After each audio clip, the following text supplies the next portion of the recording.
The president's blaming the media and anarchists for fomenting violence and says liberal mayors and governors must get tougher, pointing to Minnesota's National Guard sharply cutting down on violent protests over the weekend. The Pentagon said Saturday it was ready to send active duty troops to Minneapolis if needed. We can have troops in the ground very quickly if they ever want our military. Active duty forces are normally banned from acting as a law enforcement agency in the U.S., but the Insurrection Act of 1807 offers an exception. It was last invoked in 1992 after the Rodney King trial led to massive riots in Los Angeles. There was no indication over the weekend the president intended to invoke the act. Sagar Magani, Washington. A carjacking in Henderson led to a pursuit, then a shootout involving police officers. According to Metro Police, an armed suspect stole a car around 5:30 Sunday morning. Henderson police pursued, and the suspect opened fire at officers who returned fire.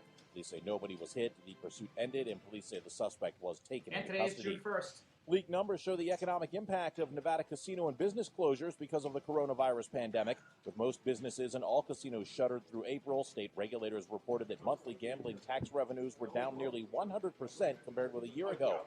Tourism officials tallied fewer than 107,000 visitors to Las Vegas during the month. That's down 97% from a year ago. McCarran International Airport reported handling less than 4% of the passengers in April than in April 2019. The Las Vegas Convention and Visitors Authority is launching a new TV ad today promoting Las Vegas casinos reopening this Thursday. The ad shows a person flipping a giant switch, then all the lights of the Las Vegas Strip coming back on. At the end, the words, "We're ready," reopening June 4th, 2020, appear on the screen. With a check on our weather, here's News 3's Kelly Curran. We're looking at mostly to partly sunny skies on this Monday. Temperatures on the warm side, around 100 degrees this afternoon, with winds out of the south at 5 to 15 miles per hour, with gusts up to 30. Keep listening for more updates throughout the day from News 3, your weather authority. Partly cloudy, 84 in Las Vegas. I'm John Schaefer on the new 101.5 FM, 720 AM KDON. We are Las Vegas' only FM news talk station. With a look at the roads, here's John Michaels. From the Leonard Road Traffic Studio. This report sponsored by CVS. Watch for slowing for a crash reported on Eastern Avenue at Bonanza Road. Avoid delays. You could use an alternate like Bruce or Mojave. And also an accident reported on Boulder Highway, southbound near Gibson Road. This is an earlier crash, blocking 2 left lanes. Merge to the right to get by. Expect slower speeds or take an alternate like the 95 instead. Get free 1 to 2 day delivery of prescriptions and store essentials from CVS. Visit online or call your local CVS to learn more. Restrictions apply. I'm John Michaels from the KDON Traffic Center. SMB Unified System is supported by Kronos. HR, payroll, talent, and time, keeping in one unified system designed with a streamlined implementation approach for small and medium-sized businesses across the globe. Learn more at Kronos.com. Kronos, workforce innovations that work. V is for victory, except on Saturdays when V is for veterans. That's Veterans Talk, the Forgotten Promise. Join us every Saturday from noon to 1. Veterans Talk every Saturday at noon on 101.5 FM, 720 AM, KDWN. I'm Jim Snyder. And I'm Marie Mortera. We want to thank you for making News 3 your #1 choice for news. Every weeknight at 11, you can count on us to have the big story of the day. Plus breaking news that matters to you. Jim Snyder and Marie Mortera. News 3 live at 11. This is Lorraine Hunt Bono, inviting you to tune in for Breaking Bread with Bono. Join my husband, Dennis Bono, as celebrities share with him their intimate and humorous stories. Saturdays, 5 to 6 p.m., right here on KDON. The opinions of the hosts on KDWN are their own and do not necessarily reflect the views of this station, its management, or Beasley Media Group. Hello, everyone. This is President Trump, the greatest president in the history of presidents. And the only show I listen to is the top-rated show, Sharp and Shapiro. They are the best. Right now, the day's biggest news stories from a Vegas perspective. This is the Vegas Take with Sharp and Shapiro.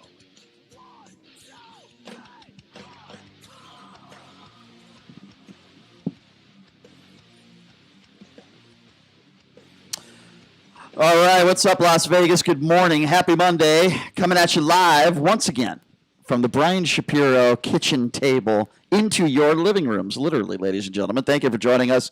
It is the left, the right, everywhere in the middle. We're covering it all here on this show.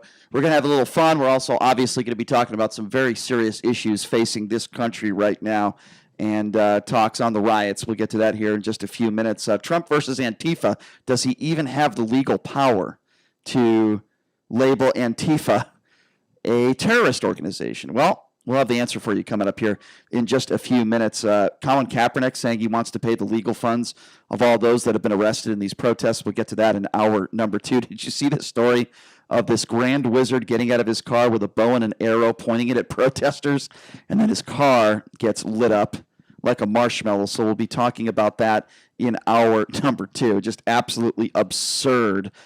Interesting story, too, coming out of Omaha, where a business owner actually walks out of his business, and a 22-year-old African-American is dead. We're going to give you the latest on that story as well. It's become a national story. Coming up in hour number 3, I think this is really important to talk to our black leaders, especially here locally. City Councilman Cedric Clear will be joining us in hour 3 for that very reason. He'll be joining us in just a little bit down the road here in the show. Casinos opening up, by the way, on Thursday. We'll give you the exact casinos that are going to be opening up and those that are still going to be closed. Why the hell is racist Mark Furman analyzing these protests and race relations on Fox News? Well, guess who has a big problem with that? He's got a beef with Mark Furman. That would be O.J. Simpson, and he put out a video describing that, so we'll get to that in a little bit. But I want to start with this. I decided to go down to the Black Lives Matter protest on Saturday over the weekend. And I went down there for a couple different reasons. Not to protest myself. I'm just not a protester. I've never protested when it came to anything. It doesn't matter what the subject is. I wanted to go down there just to see it firsthand for myself. And kind of the same reason why I wanted to go down to one of these get us out of quarantine protests. The same reason why I went to one of those.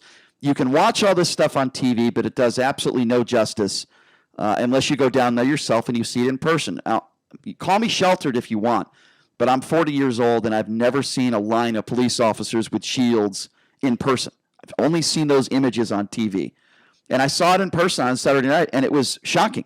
I'll be honest with you. It was shocking. I've never seen anything like that before. I also saw a bunch of people getting in officers' faces and screaming and yelling at them, the ones with the shields. And my first reaction to that was, what good are you doing? I understand you're angry, you're frustrated, but do you really think that's going to do any good by screaming and yelling and getting in these police officers' faces? I just don't think throwing rocks at police officers and acting like a buffoon is going to change anything. Now, with that being said, there were a lot of peaceful protesters in Las Vegas. Again, right now I'm just talking about Las Vegas. That night, yes, they did break into a pawn shop. And when I say they, I don't mean everybody. I don't even mean the majority. I mean there was a small percentage of bad actors, probably some I would imagine that maybe don't even live here in Las Vegas, that decided to loot a local pawn shop. Now, I left a few minutes before the tear gas started going. I was lucky. I saw a few hundred people coming towards me, a bunch of protesters, and I thought that was it. And then 5 minutes later, I saw literally thousands of people. I would say minimum 3,000 people walking down Las Vegas Boulevard, starting downtown. A ton of people. And I was with a friend of the show, Chris, who took some video, posted it on our social media page. Check it out. It's pretty crazy. I've never seen a protest that large before in person in Las Vegas. It was crazy. But again, let me just say this. There's a lot of people on the right, and there's a lot of people that are saying, this has nothing to do with George. This has nothing to do with it. Let me tell you, that's not true. There were some bad actors. There was a small percentage of people that were acting like idiots, but the majority of those protesters were there because they had a cause, and they felt like it was important to be there to talk about these issues that are facing minorities every day. I believe the majority of those people in Las Vegas were good people. This wasn't a political protest. I didn't see one political sign. I didn't see one Joe Biden sign. I didn't see one Donald Trump sign. This was about race relations. And that's important. I think it's important to note that. This has nothing to do with politics.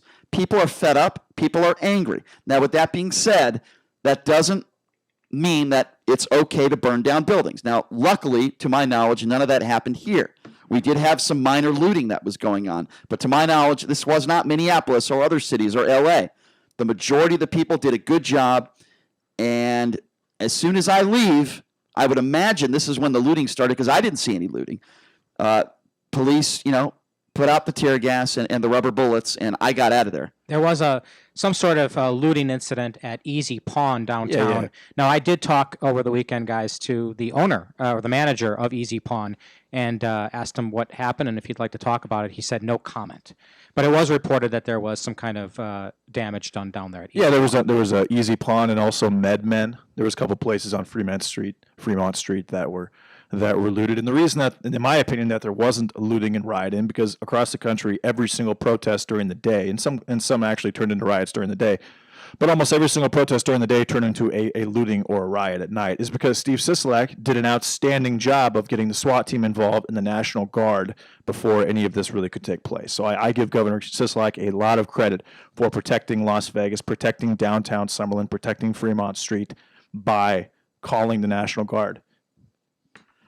I want to talk about, the problem we have in this country right now. Obviously, there's two different issues here we could talk about. The number one issue should be race relations and the issues with police brutality and the way minorities have been treated for decades and maybe hundreds of years.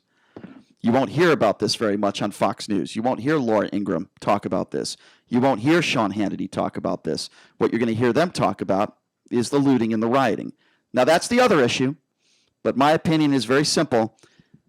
Don't just talk about the looting and rioting. Talk about both issues and understand why we got here in the first place. Now, there's two different types of people. I think there's very intelligent people and then there's very ignorant people. Now, who are the ignorant people?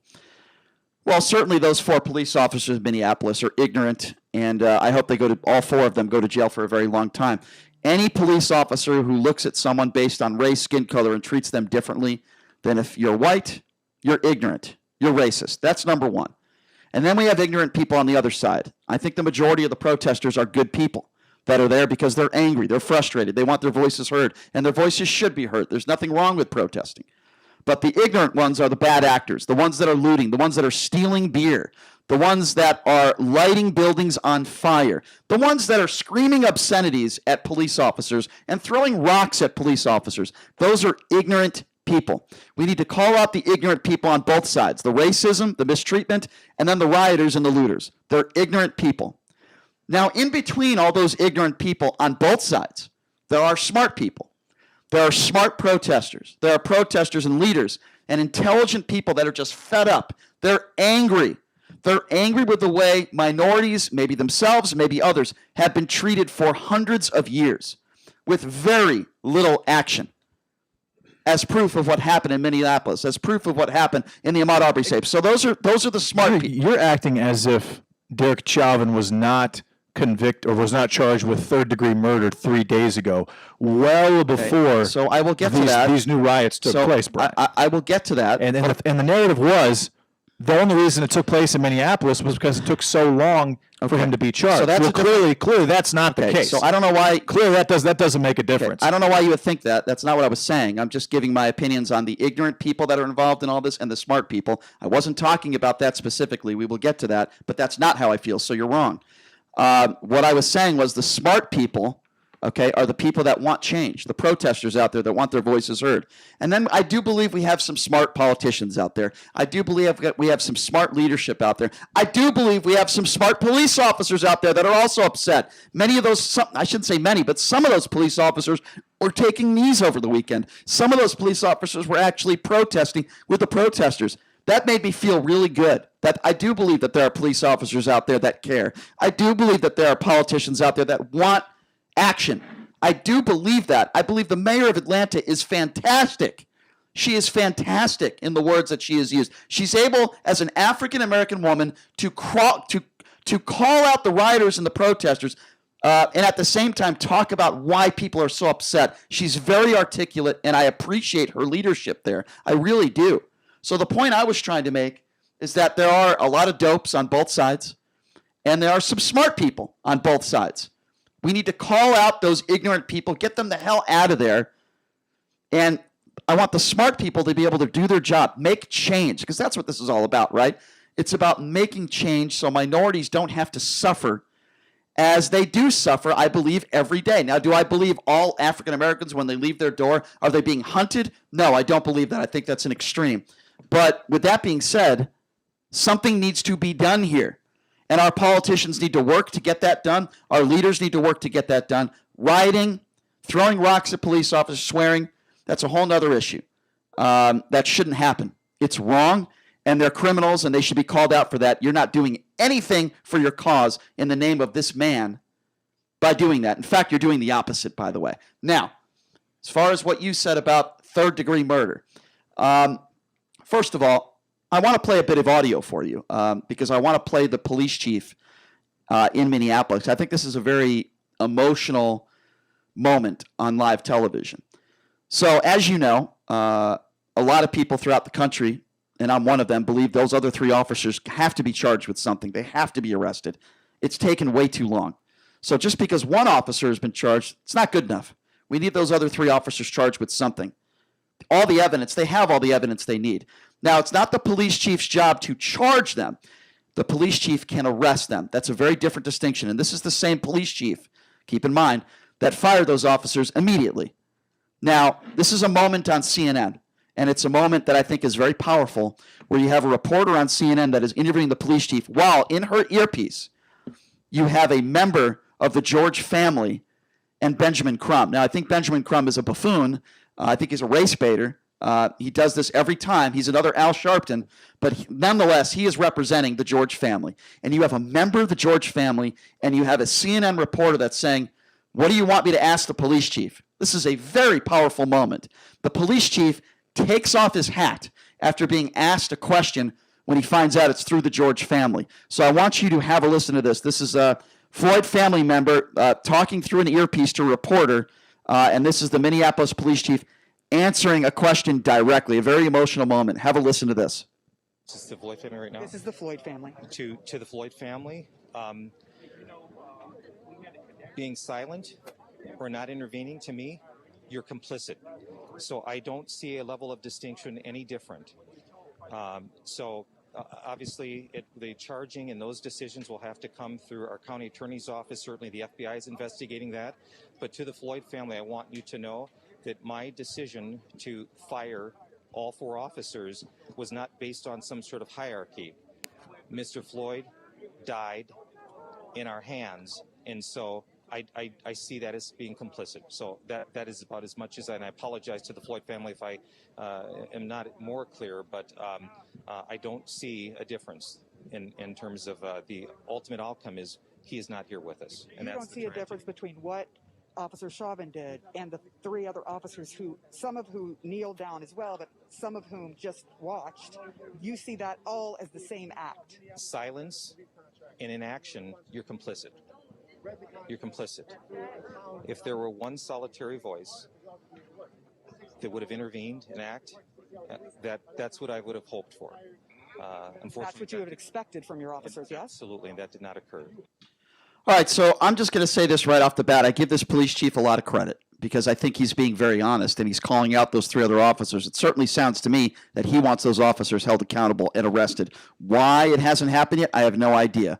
I understand that the Floyd family, they're very upset. Maybe they weren't completely happy with that answer. You can't expect the police chief to answer that question by saying, well, I want those 3 officers to get the electric chair. That's just not going to happen. When have you heard a police chief say that his officers were complicit? When have you heard a police chief say that their silence is complicit? He took off his hat. He was very respectful to the Floyd family, rightfully so. They deserve it. I think that was the absolute best answer you could get under these circumstances. I really do. As far as third-degree murder, from what I have heard from that officer, is that can change. It could go to second-degree murder. It could go to first-degree murder. The FBI is now involved. Those charges can be changed. It's not definite. Those were just the original charges that were filed. I'm not, and I think I don't speak alone when I say... And do you know why third-degree murder is the charge right now?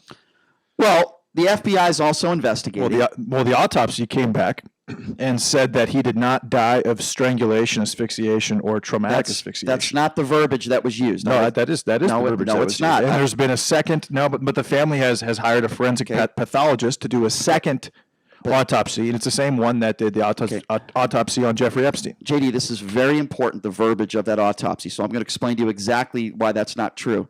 They said they couldn't see it, but they also said in the autopsy it's still possible he could have died in that manner. They said they physically couldn't see that, but they did not rule it out. He still could have died from asphyxia. They just didn't physically see it. There's a very important verbiage in that autopsy. So no, they did not say he did not die from asphyxia. They said they couldn't physically see that he died from asphyxia. They did not rule it out. That's very important to use those words properly. That's exactly what they said. Now, so what, I say? I say, so what? We all saw the video. We all saw it. And I saw people on the right on Twitter that were saying, oh, this isn't going to play out really well for the... What are you talking about? Just because there was no physical evidence that the knee maybe didn't directly kill him, and by the way, we still don't know that. What we do know is that the man's knee was on his neck for 9 minutes. Of course, that's why he's absolutely going to get, at the minimum, third-degree murder for this situation. The autopsy did specifically cite police restraint. Right, which is police restraint. Police restraint and underlying conditions. Yeah, he had heart disease and hypertension. Right. Right. And he may have had intoxicants in his system. They don't know. But that alone, according to the autopsy, that alone did not kill him. Police restraint at the very least, was a contributing factor. Right. Absolutely. All three things together. And basically, and I think the Minneapolis police chief would agree with this too. When someone is on their stomach, handcuffed, they are restrained, they are not going anywhere, and they say, I can't breathe, get your knee off my neck. I think it's reasonable to take your knee off that neck instead of holding it there for 9 minutes. Exactly. And I'm not going to let, and I'm not saying you're doing this, JD, but I'm not going to let anybody. I'm actually not at all. I just said that. Okay. I just said that. I'm not going to let anybody diminish what happened to George Floyd. I'm just not going to let that happen. We all saw the video. We all saw a man begging for his life. He could have had 10 ounces of cocaine in his system. I would still feel the same way. Now, I would say, well, he probably wasn't a very intelligent guy to have all those drugs in his system, maybe committing a felony, maybe resisting. But regardless of all those three things that I just mentioned, it does not excuse these four officers. And Brian, I'm not saying it does excuse the four officers. I'm just saying I didn't say you did. That's why he's probably at this point not going to be charged with murder one or first-degree murder. Well, we don't know yet. That is why. Listen, I said from the beginning, before we knew what was in Floyd's body, I said it's going to be tough to get these people on these police officers on first-degree murder for a lot of different reasons. That's just one of the reasons. I said that, but there's no excuse why these three officers that have not been arrested yet have not. There's no excuse for that. There is literally no excuse that you can give me right now. Look at what is happening from state to state throughout the country. There's not one state in this country that hasn't had a protest in regards to this. Not one. And another thing I don't like it when people on the right are saying, well, I guess the coronavirus just disappeared. Listen, I criticized the Trump protests, as I like to call them, that took place last month, the last few months, the coronavirus. I criticized many of those people, not all of them, but I criticized many of them for not practicing. You actually called some of them criminals for not practicing social distancing because they could be killing people and not knowing it. Well, if you let me finish, I was going to get to that. And that's why criticism is a understatement. Okay, well, for what you said about that's why I'm bringing it up, but you're not letting me finish. The reason why I'm bringing it up is what you are talking about. So I'll start over. I criticized the Trump supporters, these Trump rallies, because that's what they were. Let's be honest. You don't see any Biden posters or Biden hats or anything at these protests because they're not political protests. Make no mistake about it. Those coronavirus protests were political protests. I criticized some of those people for not practicing social distancing. I compared it to driving drunk, involuntary manslaughter, because if someone's asymptomatic, you're not practicing social distancing. I'll say the same thing for many of these protests throughout the country. Most of them, actually. Just because you're wearing a mask doesn't mean you're practicing social distancing. We had thousands of people in Las Vegas over the weekend. Thousands that were right next to each other marching down the streets. I understand you're angry. I understand you're upset. You're not practicing social distancing, and I understand it's very difficult to do that with a protest. But you cannot convince me that everybody in that protest didn't have coronavirus. There are people still walking around that are asymptomatic, and I hope I'm wrong on this one, ladies and gentlemen. But I think we're going to see an uptick throughout the country. I really do in a few weeks. It could take up to 2 weeks, maybe 3 weeks, maybe longer, according to some experts. This is certainly not a good thing from a health perspective when you have all these people together, thousands and thousands of people. Now, there's a lot of other reasons why it's not good. I don't want people rioting. I don't want people looting. I don't want people ruining businesses. I don't want people, setting buildings on fire. I don't want clashes between law enforcement and protesters. I don't want people throwing rocks at the cops. There's a lot. I don't want rubber bullets hitting people. There's a lot of reasons why I don't want these things to happen. But something else you can just add to that list: coronavirus. And when Republicans say, wow, what happened? Did it just go away? No, dopes. It did not go away. The reason why the media, including Fox News, is covering these protests, because it's a huge story. It's something that I have never seen before in my lifetime. It's a huge story. Well, the point is, if coronavirus is this big of a deal and people are worried this much about it, then these protests shouldn't even be allowed to take place under those circumstances. Well, that's the argument. Like, for example, Chicago's Mayor Lori Lightfoot 2 weeks ago says that anyone who is caught not practicing social distancing will be arrested on the spot. And then 3 days ago, she changes her story and says police officers can't even break up groups of people that are protesting in Chicago. That's what people are angry about, and I'm one of those people, because that makes zero sense whatsoever. Well, there's a lot of so now you had 40 million unemployed. You've probably got another, 3,000, 4,000 small businesses across the United States that are literally burnt to the ground. That's not true. That's not true. There are 4,000 businesses that have been burnt. That's not true. I'm just saying that's an estimation, Brian. Okay. So you can't say it's not true, and I can't say it's true. You can. I said probably, Brian. There were protests in like 35 cities in the last 2 or 3 days. I understand, but and the protests in almost every single one of those turned into a looting and a rioting. Brian, the Chanel in Soho last night. That's not what you said. You said burnt to the ground. That's not true. There's a lot of businesses across the country that have been burnt to the ground, and many of them are small businesses, like the bar owner in Minneapolis, who actually was able to get $700,000 through a GoFundMe page. But for example, like in Soho last night, the Chanel. The Chanel was literally looted completely. People were walking around New York City with bags up and down Soho, breaking into businesses and taking things. That's not about George Floyd. That's about getting a quick come up in the name of a dead man. That is utilizing, that is exploiting a tragedy to enrich yourself personally and destroy other people's personal property as well as their business assets. All right, we got to take a break. That's an absolute embarrassment. We got to take a break. I wish you were just as passionate as some of the Trump protesters with guns and camouflage, but we got to take a break. That makes zero sense whatsoever. We'll be back right after this. You're listening to the Vegas Take. I hate Tom's Tulip Shop. It just smells so flowery. Like we're good at your flower shop. You don't need to remind us. No matter how hard you work for your small business, online reviewers will find something to complain about. I needed a fake plant. They don't sell fake plants. Thanks for nothing, Tom.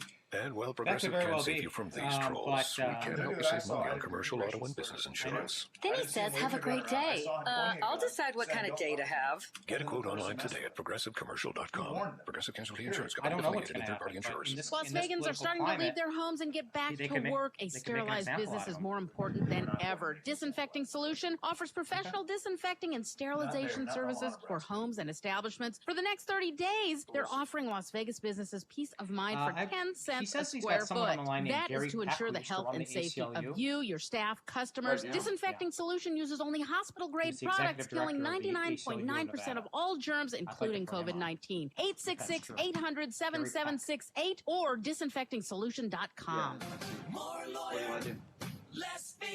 I'm attorney Paul Powell. Have you been injured in a crash? Do you want to win your case? Do you want the insurance company saying, It's Paul Powell! Of course you do. I've spent almost 20 years helping injury victims get paid, and I for sure can help you. If you're tired of greedy lawyers, call 728-5500 or go to paulpowell.com. I really can help. Paul Powell. More lawyer, less fee. Some restrictions apply. Across America. President Trump has just delivered a blistering message to the nation's governors that they have been weak in their response to the protest. The White House correspondent Caitlin Collins. He has not had an address dedicated solely to the death of George Floyd and the protests that we have seen breaking out across the country and the rioting as well. Instead, those messages have mainly come from tweets in addition to what he said on Saturday. And so the question is right now internally, should he do some kind of Oval Office address? Should he do a Rose Garden address? Should he just do something to speak? And there are some people advocating for it. He's hesitant, though, because of his last Oval Office address on coronavirus was widely criticized because he made several inaccurate statements within just a matter of minutes. But then some people are encouraging the president that he does need to go out there and he does need to say something because he is the president. The president spoke today to the nation's governors via a teleconference from the White House. I didn't have a chance to tease the next segment anyway. It's time to check the roads. Maybe I'll have about 10 minutes and then go to Traffic Studio. This report sponsored by CVS. A crash with injuries reported Harrison Avenue at F Street now in the clearing stage. And an injury crash, Durango at Russell, still a factor, but also it looks like that's getting ready to clear. Police conducting a hit-and-run accident investigation eastern at Bonanza. That one's not blocking, but watch for police presence in the area. And one more police and fire with a collision reported on Nellis Boulevard at Billman Avenue. Take an alternate to avoid delays. Get free 1 to 2 day delivery of prescriptions and store essentials from CVS. Visit online or call your local CVS to learn more. Restrictions apply. I'm John Michaels from the KDON Traffic Center. Maybe you can relate to this. A lot of people think they're stuck with their health plan. It costs too much, or for whatever reason, they just don't like it. The great news, you are not stuck with it. There is a choice. It's called MediShare, and you can save so much. The typical savings for a family is $500 a month. But you can't say stuff like that for a guy everybody. This is Are you the being sarcastic? affordable alternative to health insurance. And just to Last give I you a checked, little more 50 info million about people voted MediShare, for those, it's a so Christian healthcare sharing ministry. it's not a guy that everybody It's worked hates. It's a beautifully guy for that half the 26 country years, has more than 400,000 members. Half the and they country share loves over him and half the $3 country hates him. billion of each other's medical bills. So yes, they can help share your needs too. So you're not stuck. There's an excellent alternative, whether you're single or married, you got a family. MediShare is super flexible. You can choose an option that works for you and start saving lots of money. You can join anytime. They're great to talk to. No pressure. Call 844-91-BIBLE. That's 844-91-BIBLE. 844-91-BIBLE. Hey, it's Lee Goldberg of the GCI guys at Realty One Group. Do you know anyone that's looking to buy a home, sell a home, rent, move from California? If so, give them my number, 702-902-3029. All listeners of the Vegas Take get a grand in your hand back at closing. Hometown heroes, veteran, military, police, teacher, nurse, I'm giving you $2,000 back. That also goes for hospitality and casino employees. Free use of a moving truck for a day, 6 free months of home security. Call me, 702-902-3029, the GCI guys. Sean Hannity, weekdays noon to 3 p.m. Now back to the Vegas Take on 101.5 FM, 720 AM. KDON. All right, welcome back. It is the Vegas Take, Sharp and Shapiro. A lot of subjects we touched upon in the first 30 minutes. Of course, your thoughts on the riots, not just in Vegas, but throughout the country. And I made it very clear there are a lot of dumb people on both sides, and there's some smart people on both sides. We need to get those dumb people out of the equation. And I wanted to give out the phone number because I know there's a lot of people waiting on hold that want to chime in, and this show is certainly about you. 702-257-5396 is the number to call. Now, you never know who's going to call into our show. I remember we were doing an interview with Kim Goldman, the sister to the late Ronald Goldman, in the slangs that I believe O.J. Simpson was responsible for. We don't need to get into that, but in the middle of that interview, we had O.J. Simpson's attorney call in, and that was interesting. You never know who's going to call into the show, and I know my understanding is we have Gary Peck on the line. If you don't know who Gary Peck is, he is a 13-year executive director of the ACLU in the state of Nevada. So, Gary, thanks for calling in. What's on your mind, my friend? What do you want to tell us? How you doing, my brothers? I have to admit, don't get mad at me. I don't listen to talk radio that much anymore, but I accidentally landed on your station where I've guest hosted before, way back, like in a former life, guys. And you're an interesting pair, and you, my brother, are a really interesting, iconoclastic thinker. I don't always agree with what you guys say, but I find it really interesting and worthwhile, and actually adds to the public conversation. Well, Gary, I appreciate those thanks a lot, Gary. kind words, Gary. Since you were, and correct me if I'm wrong, 13 years you were director of the ACLU, correct? So you're the person, yeah. Right, and then I went on and did other gigs, and I'm still involved in some Good. criminal justice reform work, including police abuse and accountability. All right, so let's talk about that. By the way, my family's name, God bless him, Shapiro. Oh, how about that? That's very possible, Gary. Well, let me ask you this, since we have you on the line, and I appreciate you calling in and your kind words, Gary. And I don't speak for the ACLU. I want want to be Fair enough. Fair enough. But can we all? What was your first reaction when you saw that video of this man losing his life? As you know, Gary, since you were there for 13 years, I covered the ice cream truck shooting. I covered the in Henderson. I covered the Costco shooting, and but I've also seen it with my own eyes. African Americans, minorities that have been mistreated by police. What are your thoughts on that video? What do you think should happen to those 4 officers? Well, the first thing I thought of, oddly enough, was Tosh Brown, a young black dude who was strangled to death in a parking garage at a casino, was originally charged by the district attorney. Correct. My guess would be, though I don't question people's motives, I can't vouch for this, but, it just followed a tried and true formula. He withdrew the charges. He moved the case into a secret grand jury proceeding. He hired a pro-cop. I actually have a social science and law background. A pro-cop shop called Force Science Institute, which really doesn't do science at all. Right. And has never, literally never, found that a cop was responsible for an officer-involved homicide. Like, literally, you can look it up. They then exonerated the cop. Right. And Was that during the coroner's inquest, Gary? Was that when they had the coroner's inquest? no, that was post all of that's the most recent, really Gotcha. outlandish Las Vegas case. It was an atrocity. It happens everywhere. I watched that. Yep. I heard your co-host, and I'm embarrassed. I'm not sure which of you is which, but This is Brian talking. Tune in. Yep. Okay, so I would just say the idea that first thing I thought of, I swear to God, I'm not making this up, was I can hardly wait for the words excited delirium to be thrown around by the cops. This is a case of excited delirium. He was going crazy and nuts and probably had drugs in him, and that's really what caused his death, not the fact that someone put his knee on his throat. Right. 9 minutes, 2.5 of which Yeah. after he had no. JD, do you want to comment on that? Because I think Gary's talking about you, because you brought up, the fact that he might have had heart disease, and yeah. No, I brought up the results of the autopsy. Obviously, the cop had his knee on his neck for 9 minutes, and obviously, the Minneapolis Police Department has a history of being racist, of systemic racism. I mean, this is the same place where Philando Castile happened in 2016. The department kills African Americans at 13 times higher rate than Caucasians, which is pretty much the highest in the country.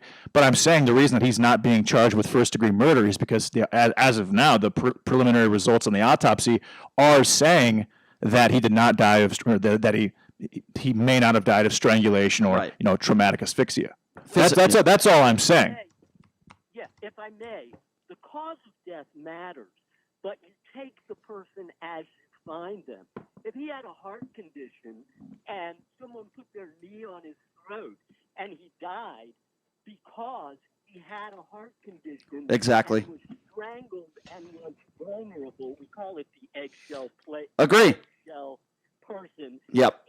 That's not determinate. Cause of death is determinate. Gary, I could not agree with you more. I know exactly what you're saying, my friend. Unfortunately, I got to get to some other callers, my friend. We have a lot of people on hold, but I want to say thank you for your kind words. I appreciate you calling in, and call in anytime. Okay, Gary, we appreciate you. Thank you. Yeah, thanks a lot, Gary. SB 242, look it up. The Cool.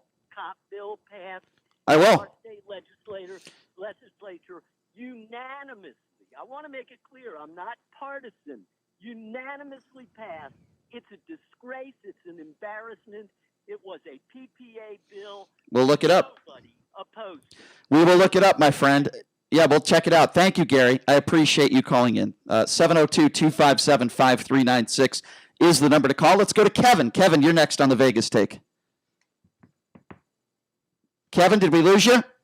Let's go to George. George, you're next on the Vegas Take. What's going on? Hey, what's up, George? How you guys doing? Good. Doing okay. So let me just give you a few seconds of what I think about it, and we can talk about it. So first of all, the first thing she did was arrest those 4 officers right away. Right. And I think that might have solved some of the problems, I agree. You know, and then like me, I'm 66 years old, and I have a lot of African American friends, and I've seen this personally. We get pulled over, and they harass them, and then leave me alone. So Same with me. I've seen it myself. We're on the same page. Yep. All right. Now, then the other thing is, I don't understand different governors and mayors. Can't they see what's going on as the problem's happening? They should be putting police and stuff where all those stores to protect those people that have businesses, and let the protesters walk by. Let them walk around all they want. That's fine. But when these other people are coming and destroying all the businesses, and then by the time they get there, it's all done. I mean, they have to see what's been happening 3 or 4 days in a row. I understand the government or the police. Well, I think JD said it right, and we agree. I think Governor Sisolak, yes, there were a few businesses that were affected, but I think Governor Sisolak. No, he did an exceptional job. No, you're right. Listen, Minneapolis failed. There's no question about Minneapolis, literally, they abandoned their precinct on Friday night. They had no police presence whatsoever. They let their city get completely destroyed on Friday night. And I criticize them. If you're a small business owner in democratically led Minneapolis, how do you vote blue after that takes place? Well, I'm not going to. Who's to say that this won't take place again? So this has also happened, and businesses have been burned down in Republican states as well. Actually, Brian, almost every single city where this has been the worst has had a Democratic mayor and Democratic leadership. Okay, well, I'm not going to go. One that hasn't. You want to? One that hasn't is Omaha, Nebraska. Okay, well, the fact that somebody is a Republican or a Democrat should have absolutely no bearing on this conversation. I know you want to make it that, but it should have no bearing on the conversation. What I want to talk about is race relations in this country. How do we fix the problem? How do we stop the rioters? Not to blame someone because they have a D or an R next to their name. I'm just simply not going to do that. 702-257-5396 is the number to call. Let's go to Bob. Bob, you're next on the Vegas Take. What's going on? Hey, what's up, Bob? Hey, guys. Hi. Go ahead, Bob. I think that our leaders ought to take a cue from the great Johnny Cochran, who said, if the glove doesn't fit, you must acquit. What? But in this case, I think they should take the position, if you loot, the cops must shoot. So you agree with, first of all, let me just start from what you said. There's nothing great about Johnny Cochran. He got a double murderer off. If you want to call him a great person or a great mind for doing that, for coming up with a slick little term, I think your definition of great is very different than mine. I understand Johnny Cochran is dead, but so were two people that were decapitated by O.J. Simpson. So I'm not going to call Johnny Cochran great. That's number one. Number two, the President of the United States said a statement that was made in the 1960s by a racist police chief who was going after minorities in an aggressive manner. There's nothing great about the leader of the free world saying, if you loot, we're going to shoot. Okay, I know I'm paraphrasing what he said. There's nothing great about that, sir, with all due respect. That is inciting violence. And if you think somebody goes into a business and they steal a TV that they should be shot, then there's something wrong with you, quite frankly. You sound like that guy who had that bow and arrow. Well, that's just your opinion. Yeah, it is. And I think it would be many others as well, sir. Can I say something else before you hang up on me? I hope it's a little bit more intelligent than what you're calling Johnny Cochran great, sir. I hope you can. That's a very low bar you have. Yeah, it's a very low bar you have. So go ahead. On a kettle black for sure. Oh, really? Well, what have I said that is ignorant? Go ahead. I'm waiting. Go ahead. You think Johnny Cochran is great? You think it's great for a defense attorney to get somebody off on double murder? Boy, you have a great standard of great. God forbid. No, you wait a second. No, you wait a second. You wait a second. No, you wait a second now. How would you like it if somebody decapitated two members of your family? The guy got off and then he called his attorney great, you dummy. Get off my show. Bye-bye. Bye-bye. Yeah, goodbye. 702, great. Yeah, good call, Bob. Yeah, that's great. Great. 702-257. Do you think, okay, can you please back me up on this? Is there anything great about Johnny Cochran? No. Thank you. Okay. 702-257-5396. Not going to argue with you about Johnny Cochran. Thank you. Or Bailey. As much as I'd like to. Yeah. John Travolta was great in the ESPN special. Who played Johnny Cochran, by the way, on the ESPN special? What about Barry Scheck? Barry Scheck, the DNA guy. That guy was shorter than you. That guy's like 4 feet tall. 702-257. Stein's actually 6'1". 257-5396 is the number to call. Let's go to Clyde. Clyde, you're next on the Vegas Take. Hey, what's up, Clyde? Over the last month or so, there's a few quick points. Early this morning, first of all, this is not a new scenario, so it's not like it's something new. Number two, there were two police officers that I heard this morning, coincidentally, both were women. Now, the first one, she said, naturally, the cop was wrong. And then she said, matter of factly, it wasn't racist. Now, Brian, the only way she could make that statement is she could read his mind. Right. But she said that automatically, and the person didn't challenge her. And Clyde, can I ask something else? Clyde, I want to get your thoughts on something else. You're an African-American man? Yes. Okay, I want to ask you this. This is something that the media has not covered. I don't know if you've seen this, sir. Did you see what happened in Atlanta yesterday, where you have an African-American man and an African-American woman in a car? It is past curfew, and these two are not posing any violent threat to the officers, and two of the officers broke their windshields and tased the gentleman, dragged him out of the car. Those two officers were immediately fired. My question is, why are they not criminally charging those officers? This is the type of stuff that needs to stop. I agree with you, but again, Brian, it's the culture. But let me make this other point with this other woman cop said. Remember, she condemned it. Then she said, we can't expect us to police our own police officers as though you're supposed to take a notebook and them. They know whether they're racist or not. Now, another major point here that people are into a contradiction. They can say peaceful coexistence. And you know what? What you're talking about, Clyde, what you're talking about when it comes to contradiction, you know what? Let me explain real quickly I think the laws can change to help that. We need body cameras on 24/7. I've been saying this for a decade. 24/7 mandatory, audio and video. Now, you might be saying, well, Brian, how's that going to help? Well, besides having all the evidence you need and nobody can lie anymore, what it will do is also save our taxpayer dollars, because if you have somebody that files a complaint against police that is not factually accurate, all we got to do is go to the body camera footage and see it. Audio and video. You know what? Right now, in most cities across the country, it is only voluntary.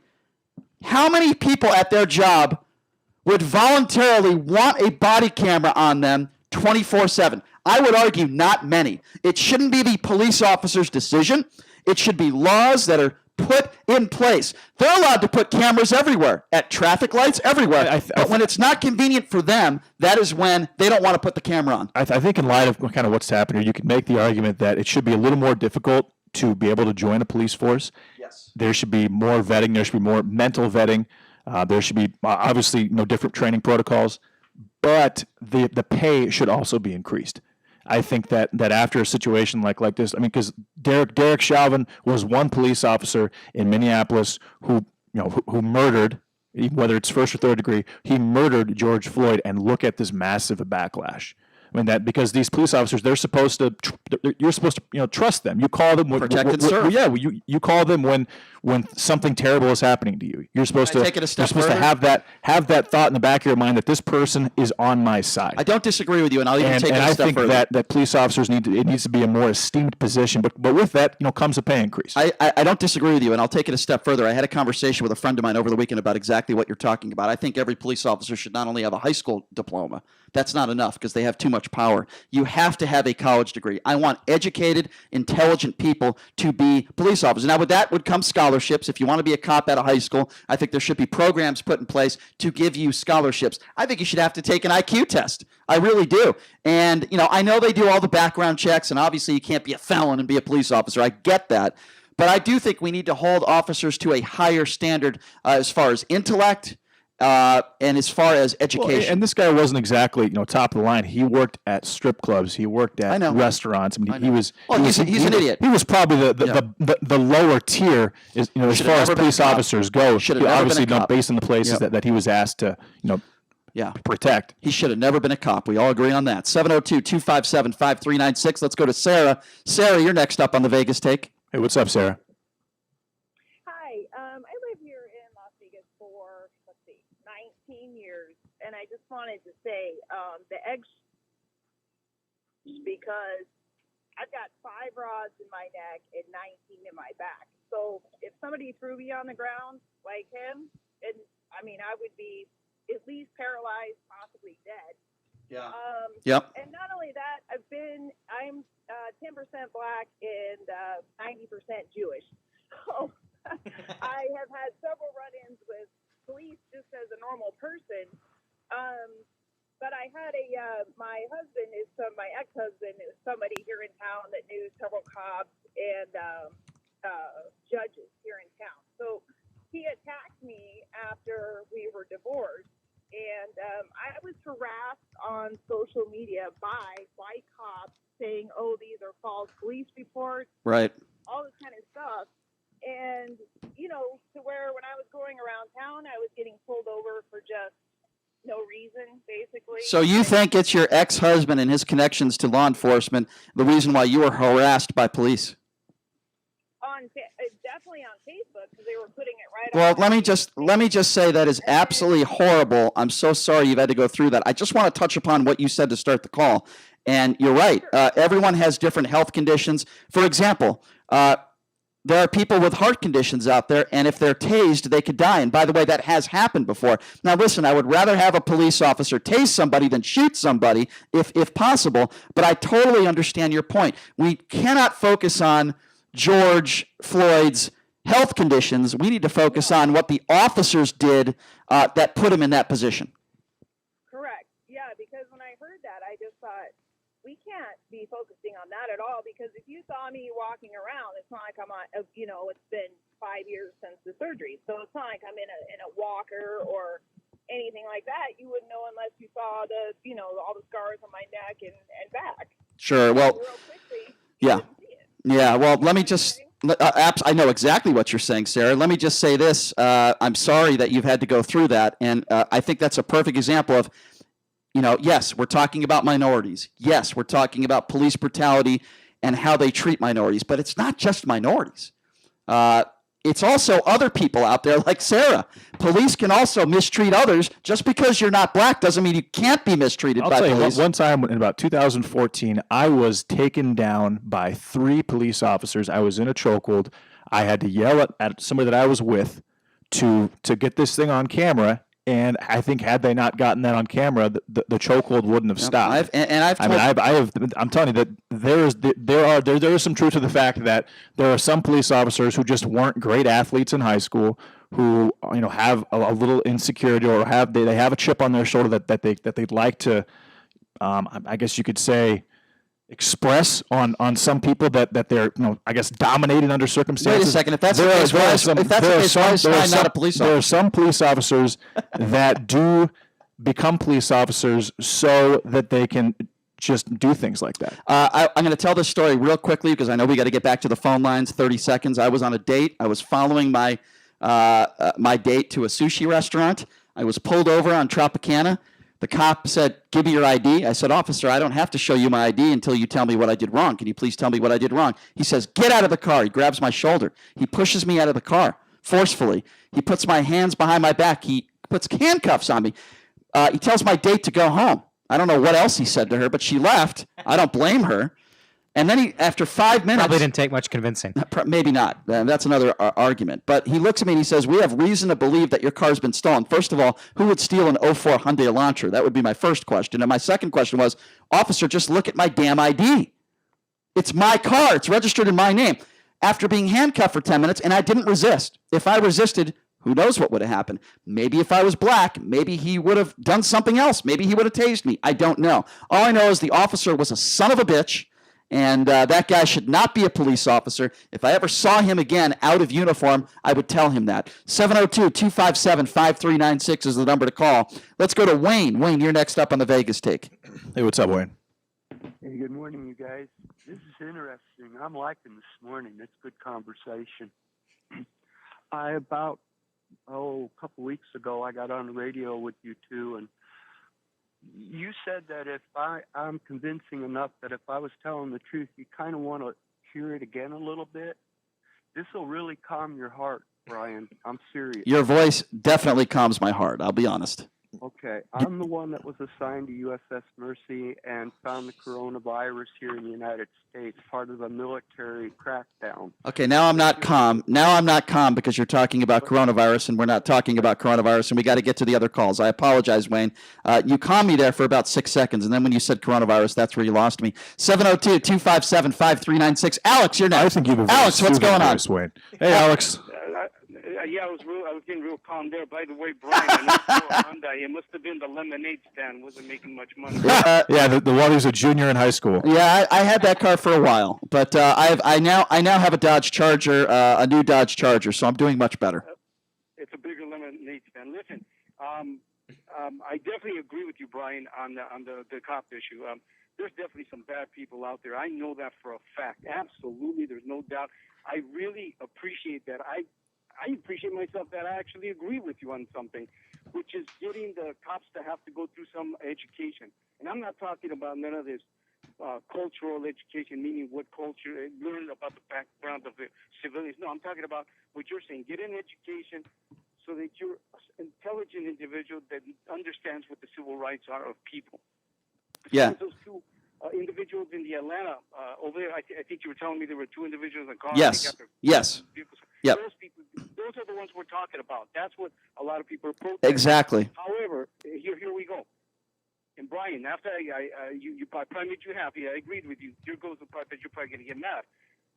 Saturday night, when those 2,000 or 3,000 people were protesting downtown, remember I told you that my dad's business was downtown. We went down there myself. I'm Colombian, and I've got 3 nephews who are in the military in Colombia that happen to be here on vacation, and they were more than happy to go down there with AK-47s and protect the business. Well, guess what? Around almost midnight, about 100 looters came down, and remind you, they're burning cities and burning business all over the country. And there we are. There's a gentleman on the street about 100 yards away yelling at the looters, don't come and destroy our business. If we weren't there, who knows what would have happened, because they literally threw him on the ground. I never said, and I appreciate your story, and I never said, for the record, I never said that you're not allowed to be there to try to defend your business. What I did say is that if you don't feel like your life is in danger, you're not allowed to shoot them. There is a fine line, and there is a difference between being there in front of the store and defending your business, Brian, and telling people not to come in. 100 against and 5 shooting, again, is alone to feel that your life is in danger. If you're that outnumbered, you're going to believe that your life is in danger. And you heard what he said. The guy that yelled at them to not hurt their businesses got the crap kicked out of him. I watched this happen several times over the weekend, Brian. There was a situation where, okay, yeah, say I'm in my business, you come in, you try to destroy things, I say stop, I say go away, and you attack me, I'm shooting you. That's how it works. That's how it should work across the entire country, Brian. Okay, so if there's 100 people going into your business, you can't just spray them with an AK-47. That's not what the law says, but we'll get back to that a little bit later. But that's specifically what the law says. Speaking of the law, again, Brian, there's a major difference here. Speaking of the law and speaking of education, coming up next, we're going to talk a little bit about Colin Kaepernick, a legal fund he's setting up to protect some of those rioters and protesters. It's why I'm not a Colin Kaepernick fan. We'll take more calls on the other side, too. You're listening to The Vegas Take. Have you ever wanted to learn a new language like French, Spanish, or Russian, but thought it would be too difficult and time-consuming? Then go to Babbel.com and try it for free.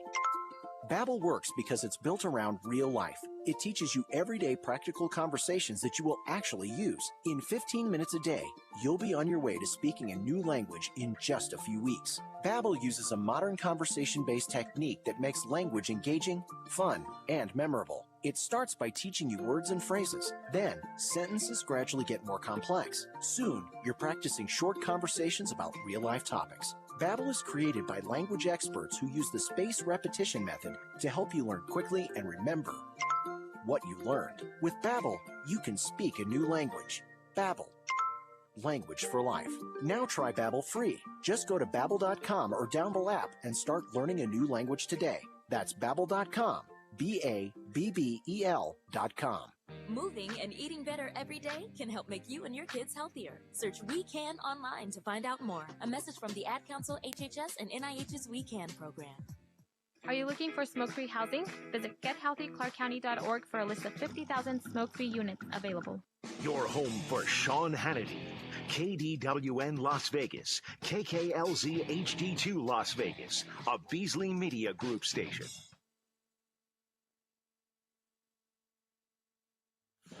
Special report protests across America. In a behind-the-scenes teleconference, President Trump has chastised most of the nation's governors for being weak in their response to the protests. Walked through that stuff like it was butter. They walked right through. Trump told the governors that they have to get much tougher amid the nationwide protest and criticized their response. Sharp condemnation of those behind the violence and destruction in Andrew Cuomo. The violence in these protests obscures the righteousness of the message. The people who are exploiting the situation, the looting, that's not protesting. That's not righteous indignation. That's criminality. Police officers and National Guard soldiers enforcing a curfew in Louisville killed a man early today who fired on them. I'm Mike Moss. Minnesota Governor Tim Walz has made his first public comments about a truck that dangerously drove through a crowded protest site yesterday. I was breathless as I watched it because I thought I was going to witness dozens or hundreds killed in the immediate crash. And then my fear was the intentional thought of detonating that truck. The raging protests got close to the White House again last night, as we hear from correspondent Boris Sanchez. There were fires raging all over the nation's capital last night, but some of the most intense scenes, the most tense moments, just steps from President Trump's front door in Lafayette Park. Protesters clashing with police. There's a radius here for blocks of ash and glass on the ground. The president was moved to a bunker on Friday night when the protest got close to the White House. On Wall Street, the Dow up 70 points, S&P up 11. I'm Mike Moss.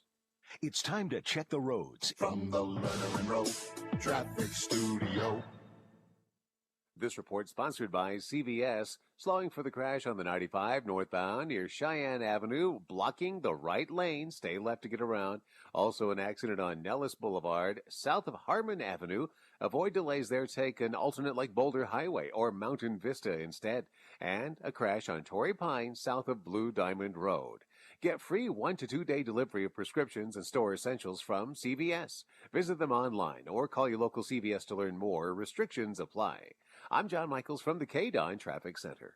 Parents, you always say you want what's best for your children. If that's the case, then you should be bringing your kid to Infinity, the Math Institute, where every student earns an A or B in math. Our results are proven and they are amazing. The best tutoring service for the best price, whether online or in person, small group or one-on-one. You cannot get better results. Great grades will come when your child truly understands the math. From elementary math to calculus, we have the best tutors, the best materials, and the best results. Now offering free parent seminars on how to better help your child, what is Common Core, and more. Find out why parents are bragging and students are enjoying school again by calling 702-768-1777. That's 702-768-1777 or visit themathinstitute.com today. Tell them the Vegas Take sent you, because at Infinity, you don't get more math problems, you get solutions. Get the rest you deserve with Helix Sleep. Helix makes personalized mattresses to fit your unique body type and sleep preferences and give you the best sleep of your life. Go to helixsleep.com and get up to $200 off mattress orders. This is Harry Jacobs from Credit Restoration of Nevada, inviting you to join me for the Credit Show, Saturday mornings between 9 and 10, here on the new 101.5 FM and 720 AM. Listen to the Texas Corners Bible Church every Saturday night at 11 p.m. and Sunday night at 10 p.m. on 101.5 FM, 720 AM, KDON. Hello, attorneys Judah Zakalik and Xenophon Peters here from Panda Law Firm. Did you know that Panda Law Firm handles debt settlement and bankruptcy? This means when you call Panda for help with your debt, our attorneys can talk to you about all your debt relief options. And Panda attorneys can do things that other debt companies can't. Like defend you if you get sued by a creditor, stop garnishments, and help you rebuild your credit once you're out of debt. When you need help with your debt, be sure you're calling Panda Law Firm, voted Best of Las Vegas Gold for the 3rd year in a row. Call Panda Law, 702-818-3888. 101.5 FM, 720 AM, KDON, the talk of Las Vegas. The opinions of the hosts on KDWN are their own and do not necessarily reflect the views of this station, its management, or Beasley Media Group. Hello, everyone. This is President Trump, the greatest president in the history of presidents. And the only show I listen to is the top-rated show, Sharp and Shapiro. They are the best. Right now, the day's biggest news stories from a Vegas perspective. This is the Vegas Take with Sharp and Shapiro.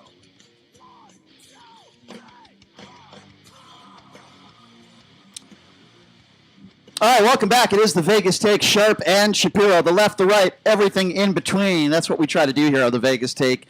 Of course, taking your calls here again in just a little bit. I want to talk, before we get to Colin Kaepernick, and I'm not going to have too many nice things to say about Colin Kaepernick, but before we get to that, this whole idea that Trump tweets out over the weekend about Antifa, he wants to call them a terrorist group. By the way, for the record, ladies and gentlemen, where has the White House been over the weekend? Where has our leader been? This is at a time and a place in our history of this country where we need leadership. Where has President Trump been? Joe Biden's been all over the place. Where's the president been? That would be my first question. He's talking about Antifa on Twitter. He certainly has time to tweet, but not address the nation. Well, guess what? Trump can declare a foreign group a terror group, can't declare a domestic group. That is what the law says. So the president clearly does not understand what the law says. Okay? You also cannot prosecute a group. You have to prosecute people individually. Once again, it's another situation where Donald Trump doesn't understand the law in this country. Well, it's Brian, my opinion on it is he's throwing red meat to the base. That's exactly what he's doing. He cares more about talking about throwing, as you said, red meat to his base and going after Antifa than actually addressing the systemic racism in this country for hundreds of years. Now, I'll tell you something. Do you remember when Donald Trump talked about how he would pay for people's legal fees and basically condoned violence? I want you to listen to this audio, and then I'll explain why I'm playing it right after. Here it is. So I got a little notice, in case you see, the security guys. We have wonderful security guys. They said, Mr. Trump, there may be somebody with tomatoes in the audience. So if you see somebody getting ready to throw a tomato, knock the crap out of them, would you? Seriously. Okay? Just knock the hell. I promise you, I will pay for the legal fees. I promise. I promise. All right, so It won't be so much because the courts agree with us too. So make no mistake about it. You can make excuses for the president all you want. He was condoning violence there. That's exactly what he was doing. Don't give me this crap. Well, here's what I think he was trying to say. He was just having fun with the audience. He was condoning violence, period. Disgusting, and it's wrong. And now I think Colin Kaepernick has something in common with Donald Trump because, in a way, Colin Kaepernick is doing the exact same thing. If you're living under a rock and you don't know who Colin Kaepernick is, first of all, don't pick up the rock and throw it at police, number one. Number two, if you're living under that rock, Colin Kaepernick is the guy, the former football NFL quarterback who took a knee and started that whole taking the knee controversy that, well, some people call it a controversy. So this is what Colin Kaepernick is doing now on social media. To me, this shows you Colin Kaepernick's stupidity. So he's teaming up with his nonprofit Know Your Rights camp, and they do a lot of good things. That's not what's stupid here. He is now saying that in solidarity with the brothers and sisters in Minneapolis, Colin Kaepernick is establishing our legal defense initiative to support freedom fighters on the ground. If you or a loved one needs legal assistance, donate. And then he gives the donate stuff. Here's what is so ignorant and stupid about that. Let's just say you're one of those businesses that gets your business burned to a crisp. Let's just say you're one of those businesses. Or let's just say you're an officer that got a rock thrown at his face and now you're in the hospital. Colin Kaepernick is saying he is going to pay for those people's legal fees. So make no mistake about it. Colin Kaepernick, in a way, is also condoning violence. How, you say? I just mentioned it. Kaepernick is literally saying, if you break the law, if you riot, if you loot, if you break into a store and you steal things, I'm going to pay your legal fees. Now, for the minorities out there that look up to Colin Kaepernick, for those out there that think Colin Kaepernick is some sort of hero, I beg to differ. I think he's the opposite of that. I think he's extremely ignorant. And I don't really want to get into this, but I can give you so many different reasons. Wearing a Fidel Castro shirt, wearing pig socks, not talking to politicians and law enforcement officials, throwing a little money at the issue and dropping down and taking a knee is not going to change policy in this country. And it hasn't. How has that worked out for you guys? How has it worked out for the minorities throughout the country? What has Colin Kaepernick done besides raise awareness? If you're one of those people that was not aware that there was systemic racism in society, and then all of a sudden Colin Kaepernick took the knee and you said, oh my God, Colin Kaepernick's right. Minorities are being treated unfairly, then you're an idiot if it took that. You're just a dope. But that's beside the point. How can anybody defend what Colin Kaepernick is doing? How? Now, what would you say as a minority if, I don't know, somebody on the right, say Kurt Schilling, said, you know what? I'm going to raise funds to help police officers that are unjustly arrested. How would you feel about that? How would you feel if you owned a local business anywhere in the country and you had a dozen people go into your business, steal everything you had in there, ransack your business, only to find out that they were released from prison because or his nonprofit organization paid the bill so that those criminals were able to get let loose again and maybe do some more carnage with some other businesses? How would you feel about that?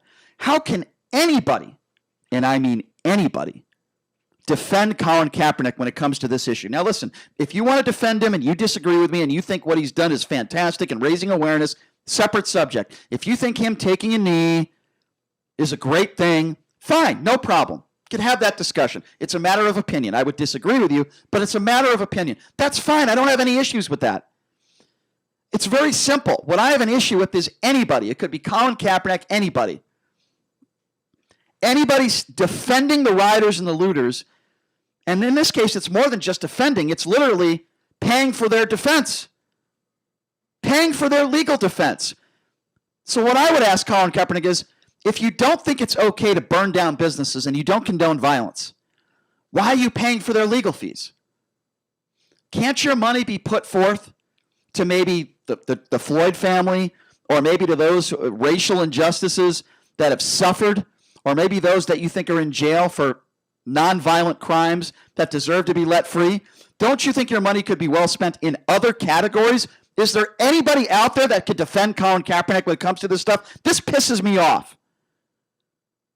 You want to call yourself a champion for, rights for minorities, but yet you're saying, go ahead and burn down a business. I'll pay for your legal fees. This is what you want to all the African Americans out there. Is this the poster child that you want for your cause?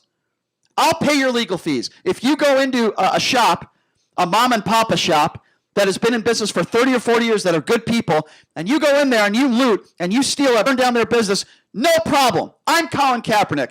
I'll pay for your legal fees. It's no better than what Donald Trump did. It's no better. In fact, it's the exact same thing.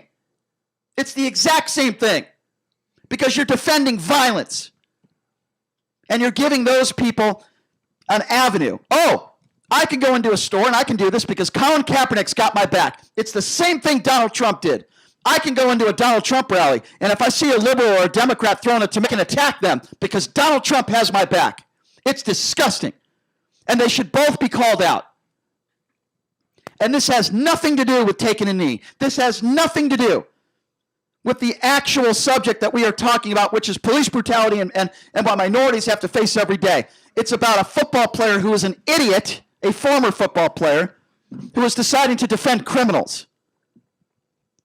I'll tell you what you should do, Colin Kaepernick. Why don't you put money up for some of those people who have lost their business? Why don't you decide to defend them?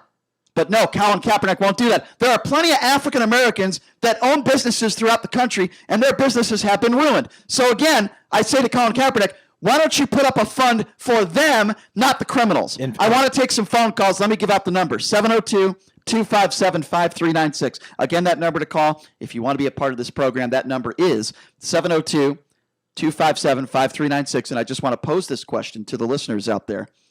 Am I wrong on this? Donald Trump and Colin Kaepernick now have this in common, and it ain't good, folks.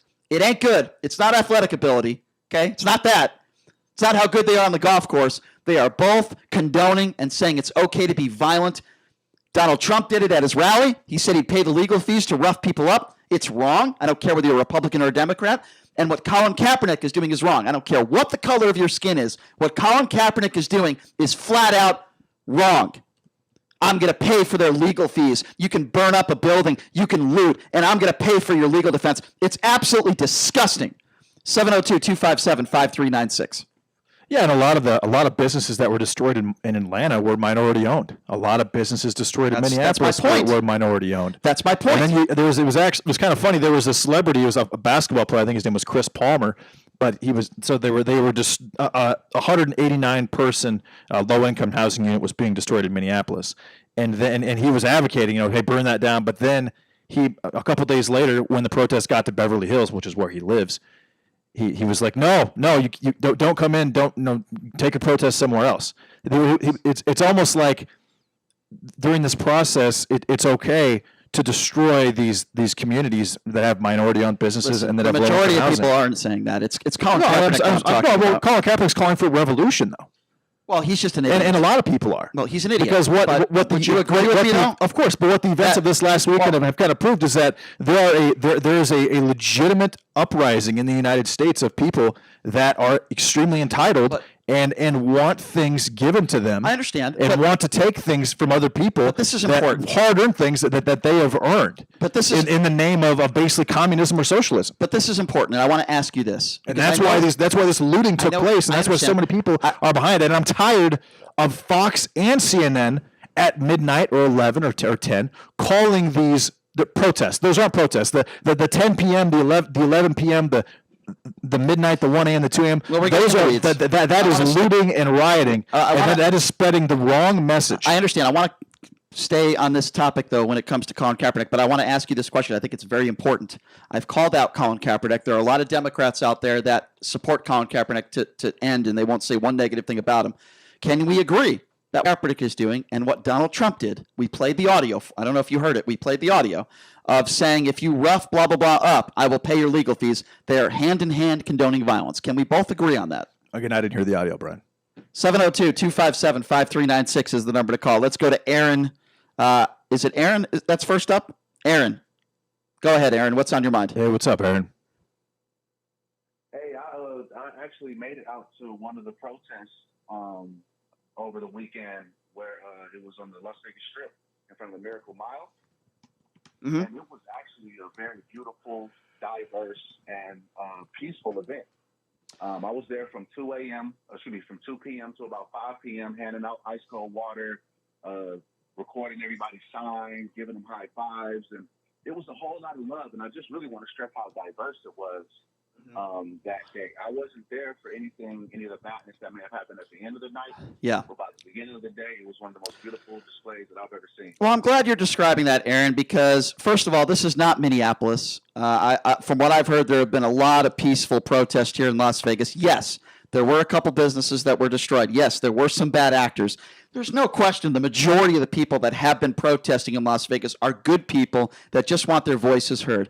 But if you listen to some people on the right in this state on social media, they'll lead you to believe that this wasn't about, this wasn't about Floyd at all. They're all a bunch of looters, but that's not the case. You were there. These people were not there. I was there, and I'm glad you saw that.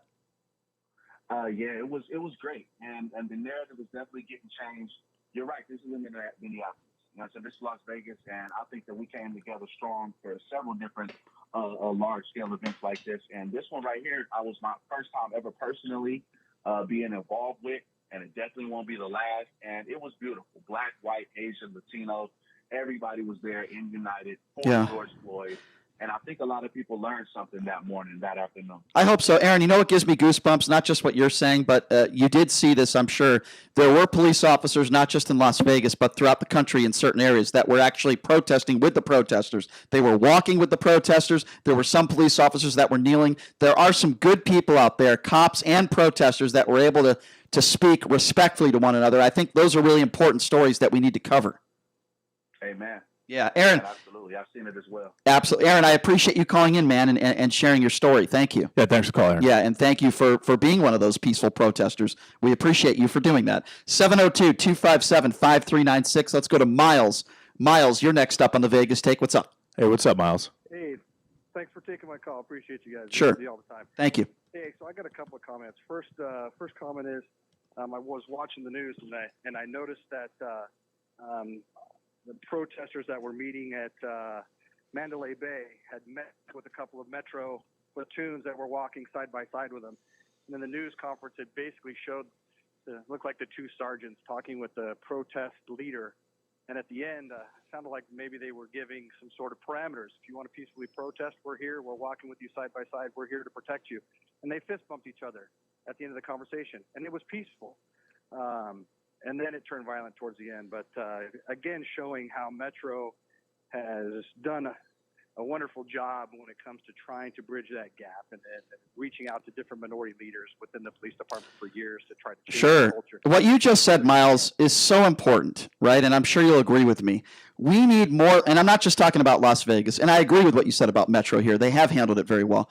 It's not just Las Vegas. I think what we need is, besides, laws to change and the body cameras, and we can talk about all that, what we need is police officers to get in the community, to have conversations with those that live in this community, those minorities, those leaders, and to have those types of conversations. Officers need to do more of that. It's so important to have those types of relationships, to be out there in the neighborhoods, to start conversations, not to go up to someone and say, hey, let me see your ID. I think you're jaywalking, but to just say, hey, how you doing? Where do you live in this town? What do you think about the crime here? What do you think we can do that's better? Or I don't care. Talk about the Raiders. Just have a conversation with somebody and develop that sort of relationship. But I don't think you can't say that police officers nationwide didn't show unbelievable restraint the last 3 days. I don't think there's been one situation where a protester or a rioter or a looter has been killed by a police officer. There's probably been a few million of those across the country. And you can look at me all you want like that, but that's reality, Brian. Okay, so police officers,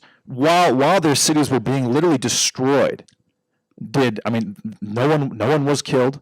I think that police officers have done an amazing job since this started of showing that even under very stressful situations or crisis situations that they can show restraint. But I was talking about the relationship between I police understand what you're officers talking about, and Brian. people in general. I wasn't talking about or celebrating the fact that no one's been killed in these protests.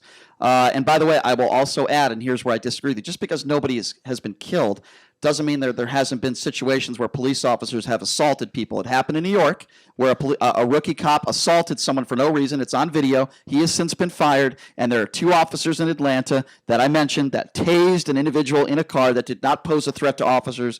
Two officers have been fired. Okay, so 3 officers out of every single police force in every major city in the entire country, Brian. 3 police officers. And you're saying 3 is too many under a situation where the entire city is basically under siege? No, that's not what I'm saying. Here's what I'm saying. Are you sure? Well, I'll answer your question if you'd like. So 3 officers, a couple situations that were on tape, that were filmed by protesters. So you're assuming there's a lot. I would assume that there are some police officers out there that are not behaving, and for any of those police officers that are misbehaving, I don't know why you laugh at these situations. Because it's a situation. What is funny about this? The only people that are misbehaving are those that are breaking into businesses that they don't own. Only people that are destroying businesses. What do you mean the only people? Why are we even here in the first place? That are burning down? I'm saying at this particular moment, obviously, Officer Chauvin has been charged with third-degree murder. And the other 3 officers have not. That is done. That was 3 days ago, Brian. And since then, here's my problem. All this has gotten worse. All this has gotten more aggressive. All this looting and rioting and the destruction of businesses has just gotten more apparent. Okay, so which means that it wasn't really about George Floyd in the first place for a lot of these people. Not for all of them, but for a lot of these people. And I'm not saying those. Again, I advocate peaceful protesting completely. I have no issue with that whatsoever. Now, am I a huge fan of when the protest is literally blocking off all traffic and people can't live their lives? No. I'm not a big fan of when it's on the freeway. I'm not a big fan of when you're sitting at like what happened in Salt Lake City, where there was protesters at a stoplight and people were driving to go place. I'm not a fan of that. But Brian, you can't deny that officers have not done an unbelievable job of restraining themselves while watching their cities literally be burnt, looted, and destroyed. Okay, first of all, the majority of the... And you talk about how let me know when I can respond. Fine. Thank you. Respond. The majority of the protesters are not doing that. I don't know what... And I'm not saying they are. If I can just finish. The majority of the protesters are not acting in that way, number one. Number 2, defense is, well, this officer has been charged, so everything is okay now, is absurd. I didn't say everything was okay, Brian. If I could just finish, okay? There are people that are angry, they're upset, and just because a police officer has been charged does not mean it takes away the hundreds and hundreds of years of oppression and the way that minorities have been treated. That you can loot and destroy a business that isn't yours. If I can finish. That doesn't mean that you can attack someone who is in their business and then expect them not to defend themselves. You got to let me finish. I was getting to that. You got to let me finish. Okay, I lost my train of thought. But what I was going to say is it is not a defense for people that break the law.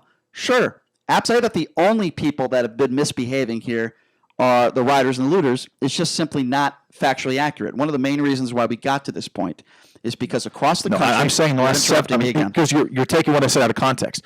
In the last 72 hours, the only people I'm not obviously peaceful protesters have done an outstanding job, and a lot of police officers have actually been involved in those, like what happened in New Jersey, and that's great. I'm talking about the looting, the rioting, and the destruction of property. Those people have been misbehaving. And police officers and the National Guard have shown unbelievable restraint considering those circumstances. Okay, but that had absolutely... For example, the St. John's Church has been destroyed across from the White House.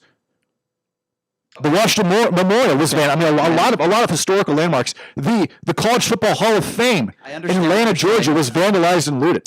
I mean, a lot of historical places in the United States are destroyed because there are people in the United States that want to watch this country burn. There are people that are very, very lazy and entitled, and they want the things that other people, that for example, why do you think there was looting, or why do you think there was a protest in Beverly Hills on Rodeo Drive? Because there's extremely valuable things there. You could break in there, steal something, and sell it, and then enrich yourself. All right, so this George Floyd's death has been turned into this tragedy has been exploited and parlayed into an opportunity for personal satisfaction for destroying other people's property, as well as personal enrichment by taking other people's property. And I am amazed on how good of a job police officers across the country have done in handling that, considering that they know that for a fact. Okay, so I have no idea what that has to do with what I was talking about 2 minutes ago. I don't know why we got into that. What I was talking about was how I believe the relationship between police officers and minorities need to change, and what that needs to do to help these police officers and these minorities have these types of discussions. I don't know what that has to do with the rioting and the protesting, but that's okay. We'll take a quick break, and when we come back, a guy got out of his car with a bow and an arrow, deciding to point at minorities, and well, in return, his car got lit up. He got beat up a little bit, and my thing is he was taken to jail. A guy with a bow and an arrow. So we're going to take a quick break, and when we come back, we're going to talk about this. It's crazy. We'll take a quick break. Be back right after this. It's the Vegas 101.5 FM, 720 AM, KDON. Relate to this? A lot of people think they're stuck with their health plan. It costs too much, or for whatever reason, they just don't like it. The great news, you are not stuck with it. There is a choice. It's called MediShare, and you could save so much. You're right, it's a habit. Savings per family. It's a habit of $500 a month. Major difference maker. This is the affordable alternative to health insurance. And just to give you a little more info about MediShare, it's a Christian healthcare sharing ministry. It's worked beautifully for 26 years, has more than 400,000 members, and they've shared over $3 billion of each other's medical bills. So yes, they can help share your needs too. So you're not stuck. There's an excellent alternative, whether you're single or married, you got a family. MediShare is super flexible. You can choose an option that works for you and start saving lots of money. You can join anytime. They're great to talk to. No pressure. Call 844-91-BIBLE. That's 844-91-BIBLE. 844-91-BIBLE. Parents, stop making excuses for your children and do something to help them for the rest of their lives. Sign up at Infinity the Math Institute for the best math tutoring in the country, the best online math tutoring in the world.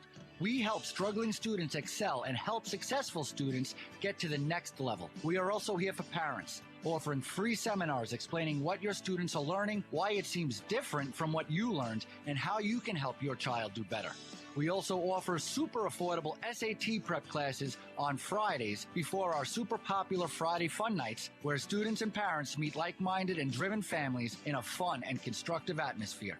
Coming to Infinity will be the best decision you've ever made for your child. Call 702-768-1777 or visit themathinstitute.com and tell them the Vegas Take sent you for a free assessment. That's 702-768-1777, because at Infinity, you don't get more math problems, you get solutions. Special report protests across America. President Trump blasts the New York protest response. while criticizing most governors for their responses. But New York is going to have to toughen up, and we'll send you National Guard if you want. You have the largest police force in the country, 40,000 people, I understand. But what's going on in New York is terrible. It's terrible. D.C. Mayor Muriel Bowser says protesters risk making the story about their behavior and not the death of George Floyd. And as I said this weekend, we certainly empathize with the righteous cause that people are here protesting. Every single American should be outraged by the murder of George Floyd. However, smashed windows and looting are becoming a bigger story than the broken systems that's here.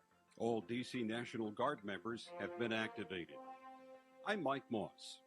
It's time to check the roads. From the Lerner and Rowe Traffic Studio. This report sponsored by CVS. A crash reported on the 95 northbound near Cheyenne Avenue, still blocking the right lane merge to the left to get by. That's 95 northbound near Cheyenne in the West Valley. I-15 northbound at Tropicana. Watch for multiple vehicles that are off to the right, not blocking, but something to watch for. And on the surface streets, watch for slowing for a crash reported Torrey Pines, south of Blue Diamond, or take an alternate Rainbow or Jones, get you around the slow and go. Get free 1 to 2 day delivery of prescriptions and store essentials from CVS. Visit online or call your local CVS to learn more. Restrictions apply. John Michaels from the KDON Traffic Center. The best choice for cleaning and sanitizing?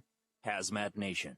If you work in a casino anywhere where locals and visitors may shop or do business, then tell your boss or employer to call Hazmat Nation today at 702-730-0352. Hazmat Nation will send their Top Gun field crew to clean and sanitize every inch from top to bottom with the top technicians and safety officers. Since 2011, Hazmat Nation of the world's top airlines, arenas, hotels, and hospitality venues of every kind, following strict CDC and EPA guidelines. Hazmat Nation gets it done right the first time.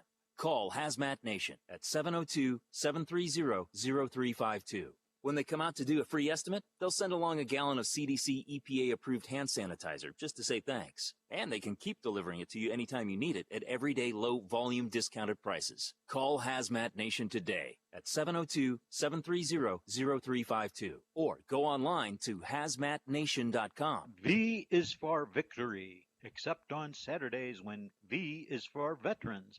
That's Veterans Talk, The Forgotten Promise. Join us every Saturday from noon to 1. Veterans Talk every Saturday at noon on 101.5 FM, 720 AM, KDWN. Eye on Washington with Marilee Joyce, taking Nevadans to Capitol Hill for the latest on the federal issues that matter most to you. Eye on Washington, Saturday morning at 9:30 on 101.5 FM, 720 AM, KDON. Mark Levin, weekdays 3 p.m. to 6 p.m. Now back to the Vegas take on 101.5 FM 720 KDON.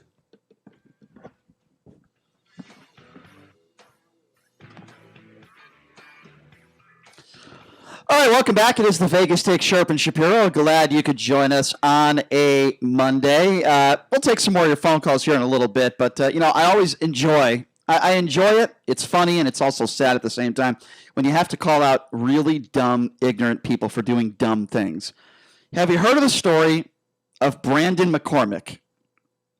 Well, he's a man in Salt Lake City. He's sitting in his car when there is some protest going on. And on live, I believe somebody caught it on their cell phone because I watched the video. He decides to get out of his vehicle with a bow and arrow and pointed at people in the protest while screaming, "All lives matter." I mean, how dumb of an individual do you have to be to do something like that? And then he was interviewed after. Now, what happened after is that they blowtorched his car. And there are some people that physically assaulted him. 12, right. He was attacked by a dozen people. So let me be very clear on this. It took 12 people to take down a senior citizen man. Okay, so let me be very clear. And after he was disarmed of his bow and arrow, I'm trying to give he was continually assaulted, so people were laughing about it. Okay, so if you'll give me the opportunity, I'm trying to describe to people what happened, and you didn't let me finish. I know you're angry, and I know you want to defend this dummy, but before you do... I'm not angry, and I'm not defending the dummy. Okay, well, it sounds like you are, but let me just finish describing what took place so I could give people a little bit of background on what happened. Okay, he takes out his bow and arrow, he starts pointing it at people, and then he starts screaming out, all lives matter. You couldn't be dumber to do that. Now, that is a threat. When you take a bow and arrow and you sling it back, you are threatening people's lives. You can die. It's very easy to die with a bow and an arrow. He is threatening people's lives. I don't blame people for attacking him. I don't blame it at all. And I don't care if it was 12 people or 20 people. I'm not saying that I wanted them to kill him, and by the way, they didn't.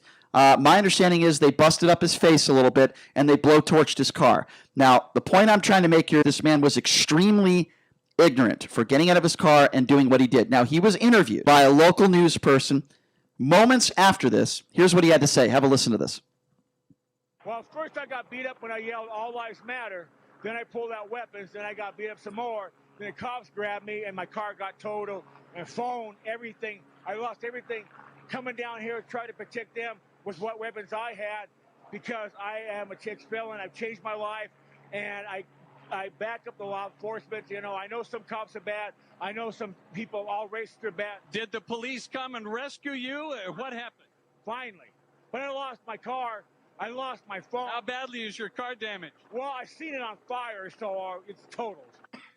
All right, so first of all, he's a former felon. He's changed his life. He's a dumbbell, obviously. Whoa. You can't call this guy a dumbbell for being a former felon. I mean, you've backed, I'm calling him a dumbbell. You've backed a lot of people that have been former felons, okay, Brian. so let me explain. So you want to call him a dumbbell based on what he's done in this particular situation, fine, but don't apply him. Right, so don't apply his past. Okay, so you're not listening to me. That's like applying Ahmaud Arbery's past to what happened to him. Okay, let me speak slowly so you could try to understand. I'm just saying. You're absolutely every single word. Okay, well, you're talking again. So if you could stop talking for 15 seconds. Did Brian just tell me that I'm talking against him? Well, because you're not listening. Is that what just took place? Because you're not listening. I've made it clear since... What an interesting dynamic. Okay, the interesting dynamic is, once again... Please continue, my friend. The interesting dynamic is, once again, you're not applying the logic that I'm putting into this, and you're not comprehending. That's the common thread here. 5 minutes ago, for the last 5 minutes, I've said why he's stupid. Not because he's a felon.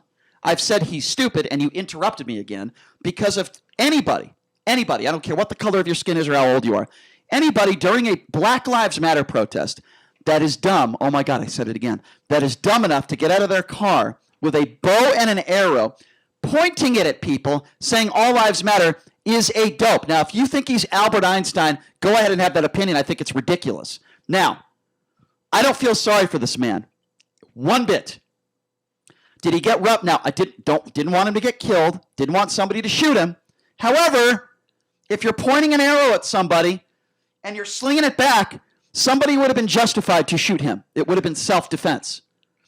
Okay? I don't think you understand how serious that is. When you get out of your car, it's like taking a gun and pointing it at somebody. It is a deadly weapon, and I know you think this is all fun and games to you, but it's not to me, and it's not to the people that are protesting.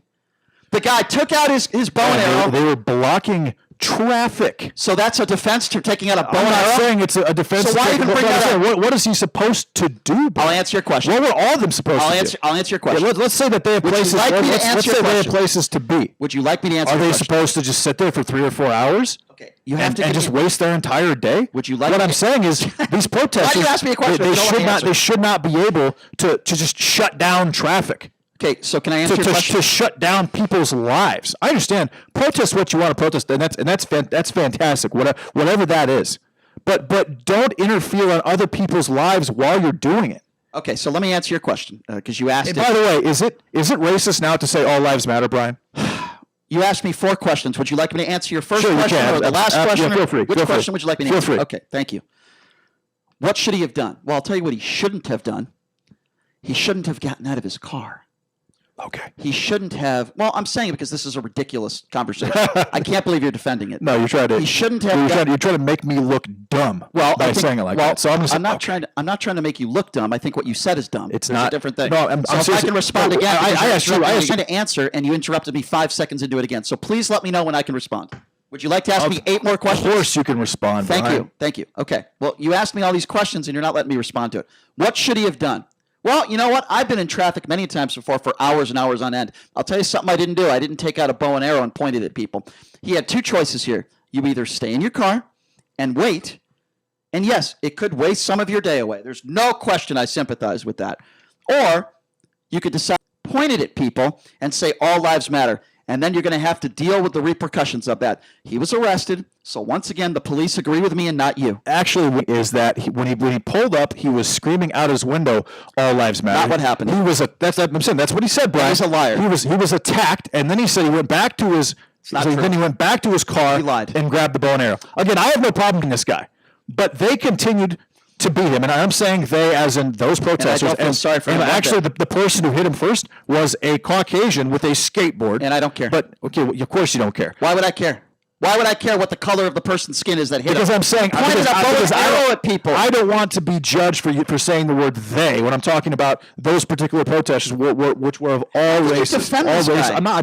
I'm not defending him. I'm saying what should he have done, Brian? He was in his car waiting. No, I'm not saying what should he have done? I'm asking exactly what should he have done? You did not hear my answer? Just wait. For what? Do what everybody else for is 6 saying. hours? So my argument is that those protesters should not be able to shut down traffic like that. That is my argument. So because your argument is that they shouldn't be allowed to shut down traffic, you're defending his actions. If I have somewhere, how am I defending his actions? So what should he have done? I'll ask you. Obviously, he shouldn't have done that. Clearly. Okay. So what are we disagreeing with then? I'm disagreeing with the fact that they continued to beat him up, and then they completely destroyed his car. All right, so let me be clear. There's no let me be clear. That is let me be clear. That is brutality, Brian. That is exactly what that is. Well, and after the interview, when he got interviewed after the fact, the guy had just been. First of all, he's probably a senior citizen. He had just been hitten in the face by 10 or 12 different people. Here we go. You want me to feel sorry for him? I'm not saying feel sorry for him. That's what you're doing. I'm not saying that at all. You say you're not defending him, yet you're defending him. No, I'm saying that's what you're doing. He should have been disarmed. Obviously, he was disarmed, but it should have stopped there. Do you not? He should have been continually beaten, and then his car completely destroyed. Okay, why are you okay with that, Brian? Well, is that another question that I can answer? Yeah, answer it. Okay. The man is lucky that he's alive. And again, you don't understand the seriousness of when you point a bow and arrow and sling it back at somebody. Anybody that had a gun there, a registered gun, would have been well within their rights, within the law, to shoot him and kill him. Do you not understand the seriousness of what this man did? You don't get it, do you? Of course. You just say to some. No, you don't. Of course, I understand. So you're upset that 12 people decided to blowtorch his car. And let me explain and beat him up a little. Brian, if I can finish, please. Blowtorch his car. Can I finish? Think of the thing you were just saying right now. Blowtorch his car. I'm thinking. I'm trying to finish my statement. Like it's an everyday thing. All right. Do you want to take a break? Like it's a standard thing. Like getting your car, blowtorched. It's just a normal. It's a normal everyday practice. If you should expect that to happen at some point in your life. Okay, so that is not the case. Again, I'm not saying that what he did was right. Obviously, it was wrong. I'm saying I would be very angry too. I wouldn't be shouting "All Lives Matter." Obviously, I wouldn't pull out a bow and arrow, but I'd be extremely angry too if I was in traffic and protesters were preventing me from living my daily life. That is what we are talking about. That is impeding on me and my personal rights and my day. That's the issue. And again, I understand disarm him, fine. Shoot him, fine, whatever. But once he's disarmed, don't continue to beat him up and laugh about it and then destroy his car. That is my issue, Brian. That is my issue. Okay, I understand, but you interrupted me again, so I'll try to start over again. I don't feel sorry for this man. I don't feel sorry. The fact that 12 people decided to beat him up a little bit and rough him up. I don't feel sorry for him that his car was blowtorched. And the reason why I don't feel sorry for him, the same reason why I wouldn't feel sorry if a looter went into a store and parked their car on the side and then somebody blowtorched their car.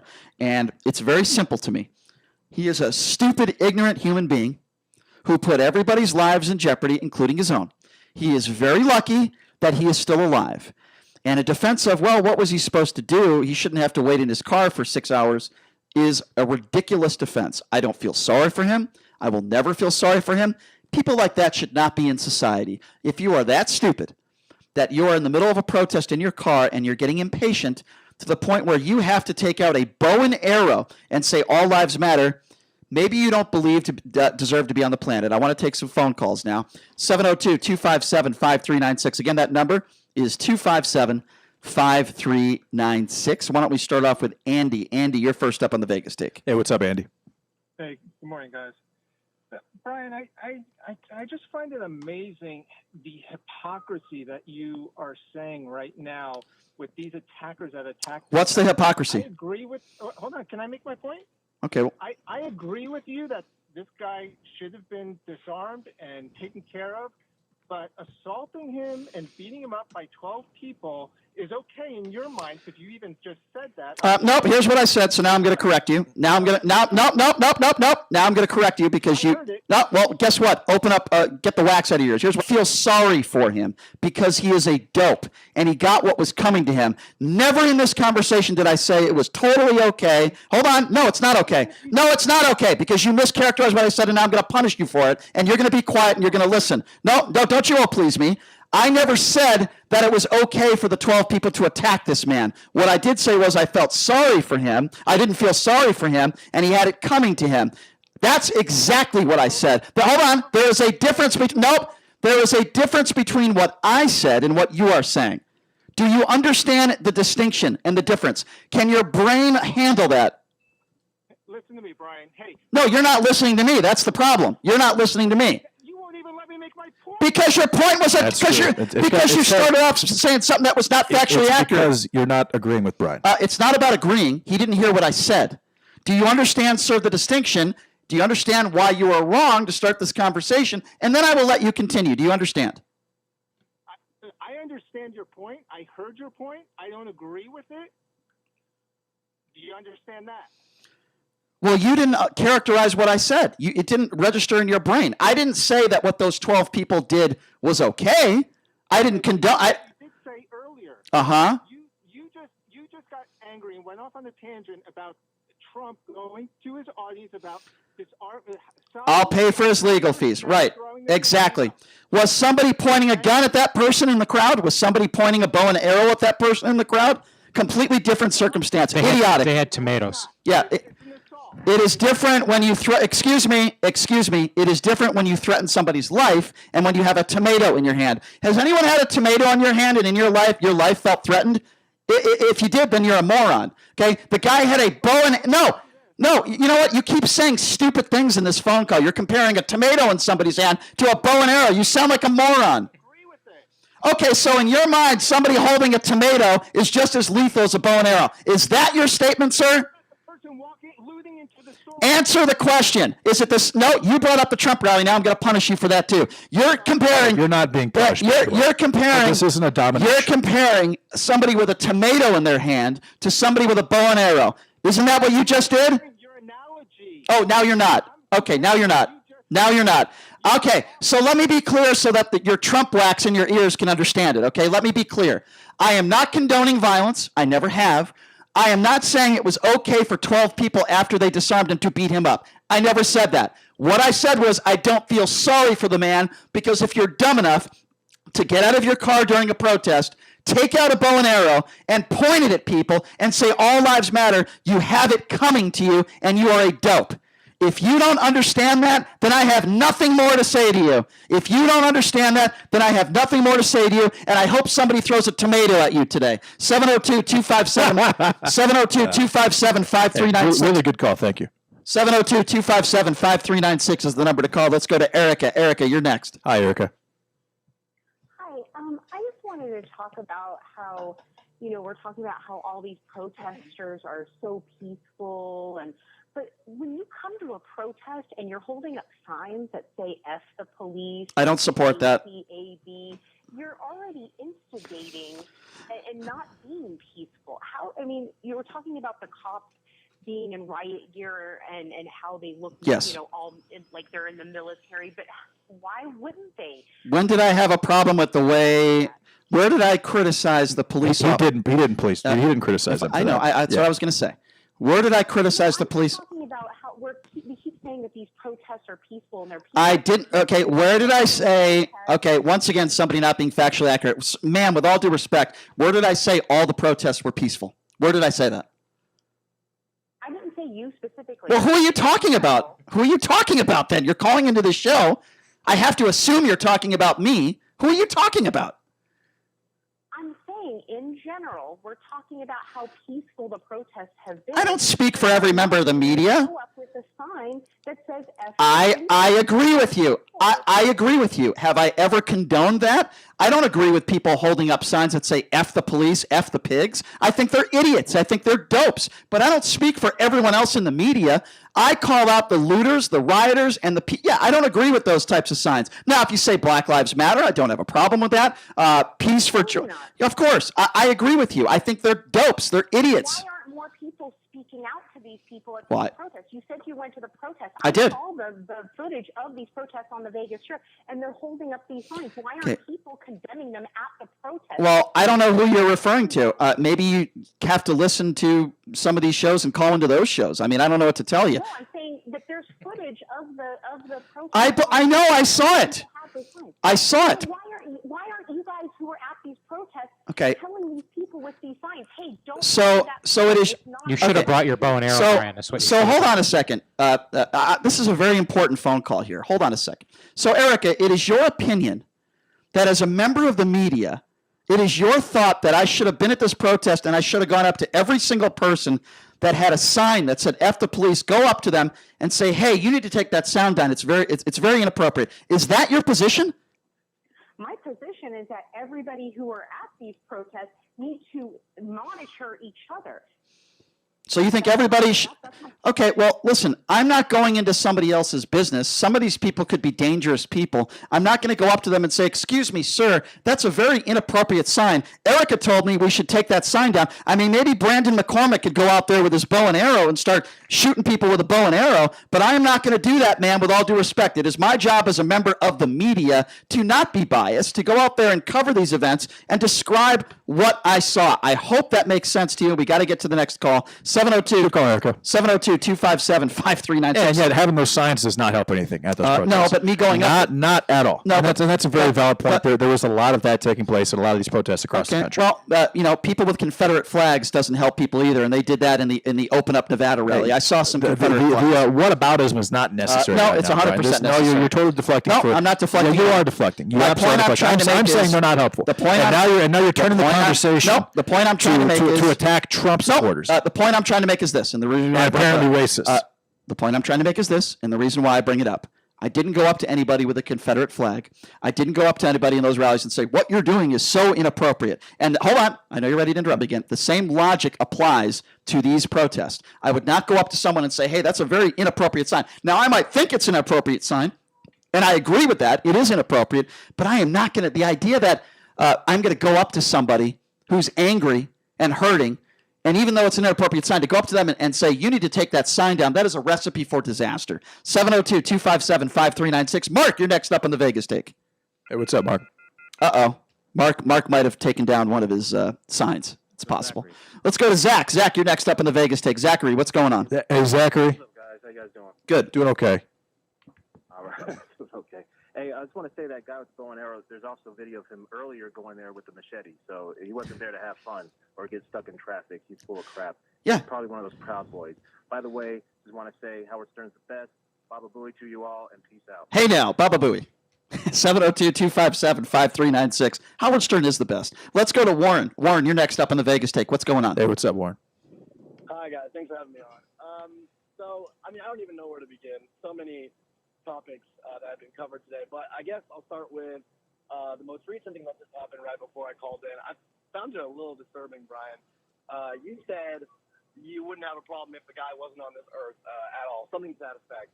So I just find it a little hypocritical that you aren't disturbed by the idea that the guy would get, beat up after being disarmed, but you're so disturbed by the idea that a store owner would protect his property and shoot looters in the ass. Here's my comment, and obviously, again, you're not listening to what I said. I am not condoning. Okay, well, I'll say it again so you could listen to it again, and then you can say you heard. I know you're not condoning, but you're undisturbed. Okay, here's the deal. Okay? The guy is pointing a deadly weapon at people. He is putting lives in jeopardy.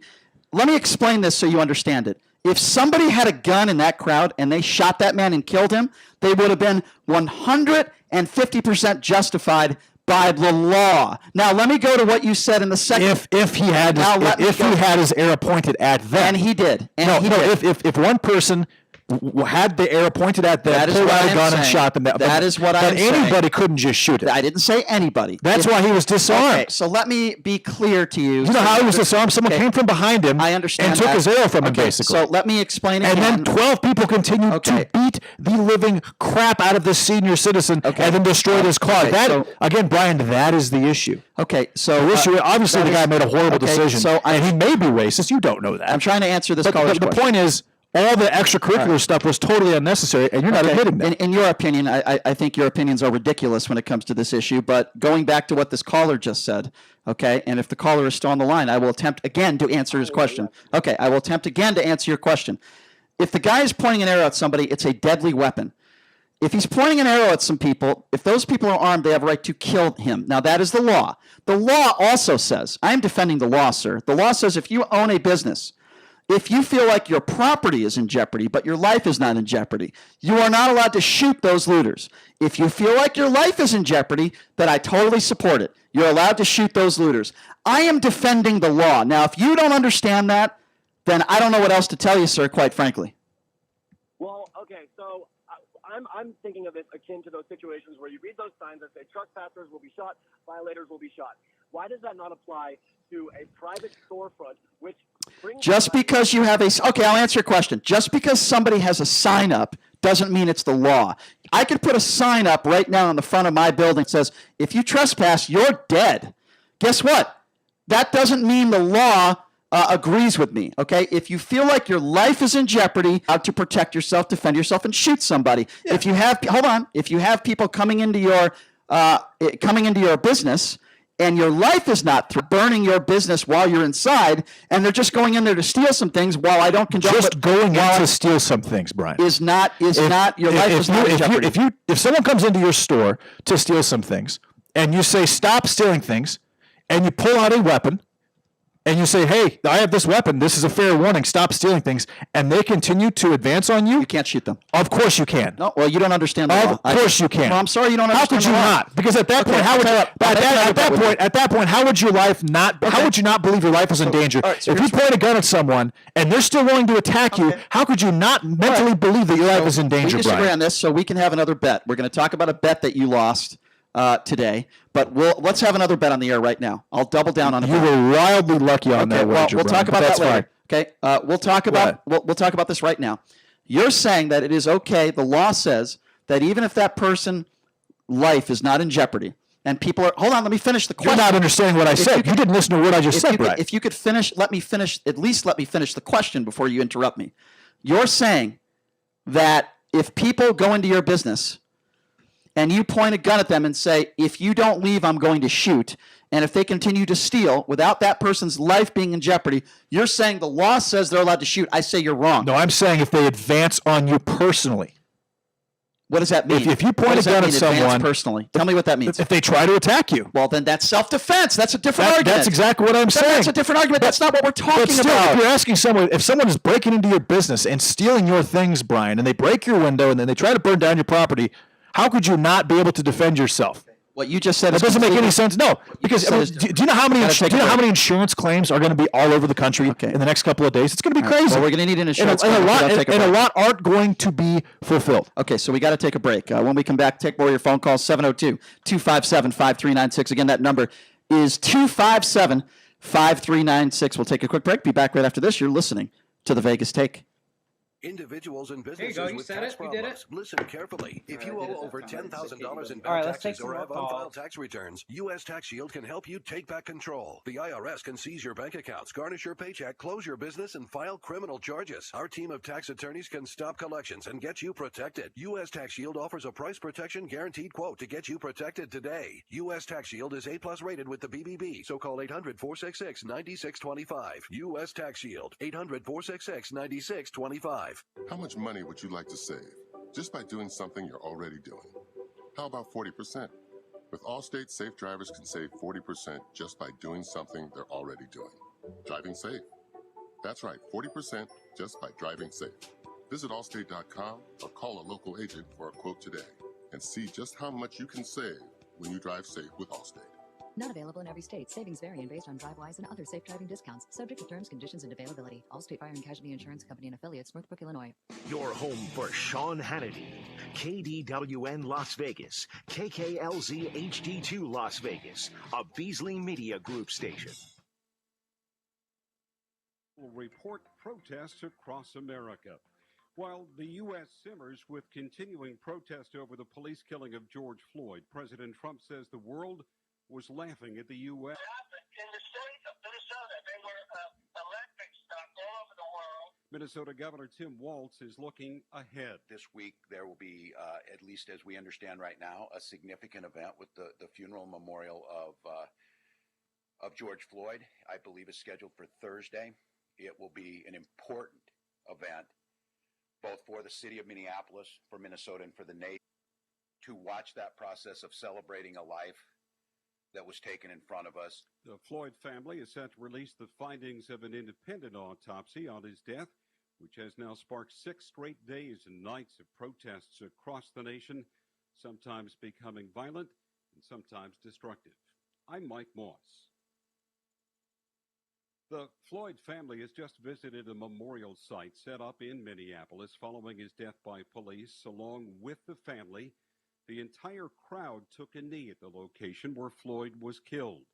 And then this spontaneous chant.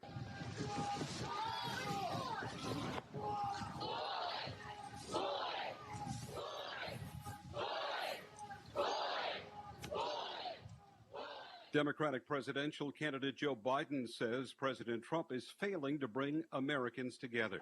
You may recall from the time I announced I said I wanted to unite the country. Everybody's saying he's just naive. Well, let me tell you something. If you don't unite the country, and everything is done by executive order, that's called abuse of power. New York Governor Andrew Cuomo is fearful that the protesting will be the impetus for new coronavirus cases. On Wall Street, the Dow is up 86. I'm Mike Moss. It's time to check the roads. From the Letterman Road Traffic Studio. This report sponsored by DuckDuckGo Privacy. Watch for slowing for the crash reported Rancho at Jones Boulevard. Police with the scene. Expect delays or take an alternate route. Also, police activity continues on Charleston between the Western Beltway and Pavilion Center Drive. Roadwork continues I-15 northbound at St. Rose Parkway with a right lane closure and the exit ramp closed until 5 o'clock this afternoon. Tired of being tracked online? DuckDuckGo can help. They help millions of people just like you take control of their personal information online.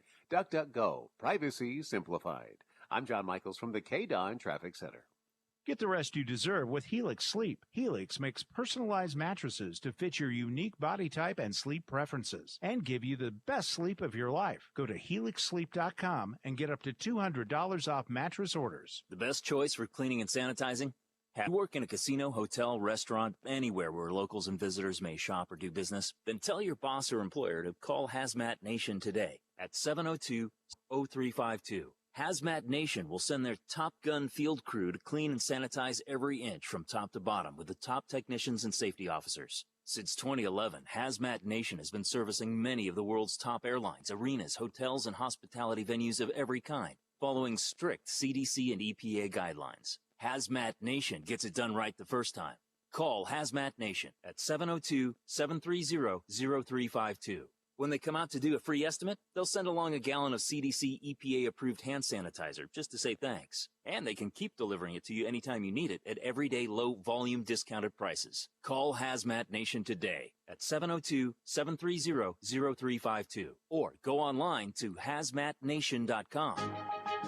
Eye on Washington with Marilee Joyce, taking Nevadans to Capitol Hill for the latest on the federal issues that matter most to you. Eye on Washington, Saturday morning at 9:30 on 101.5 FM, 720 AM, KDON. So you got hurt in an accident and now are wondering, do I call a lawyer and which one? And it's Vegas, so there's some interesting choices. The lawyer you hire says a lot about you and your case. If you think a lawyer looks goofy, chances are the insurance company does too. At Sam & Ash, we're focused on your recovery, not on being the biggest celebrity characters in town. Call us anytime at 702-820-1234. 820-1234. Or visit samandash.com. Because you deserve what's right. 101.5 FM, 720 AM, KDON, the talk of Las Vegas. The opinions Hello, of the hosts on everyone. KDWN are their own and do not necessarily reflect the views of this station, its management, or Beasley Media Group. Hello, everyone. This is President Trump, the greatest president in the history of presidents. And the only show I listen to is the top-rated show, Sharp and Shapiro. They are the best. Right now, the day's biggest news stories from a Vegas perspective. This is the Vegas Take with Sharp and Shapiro.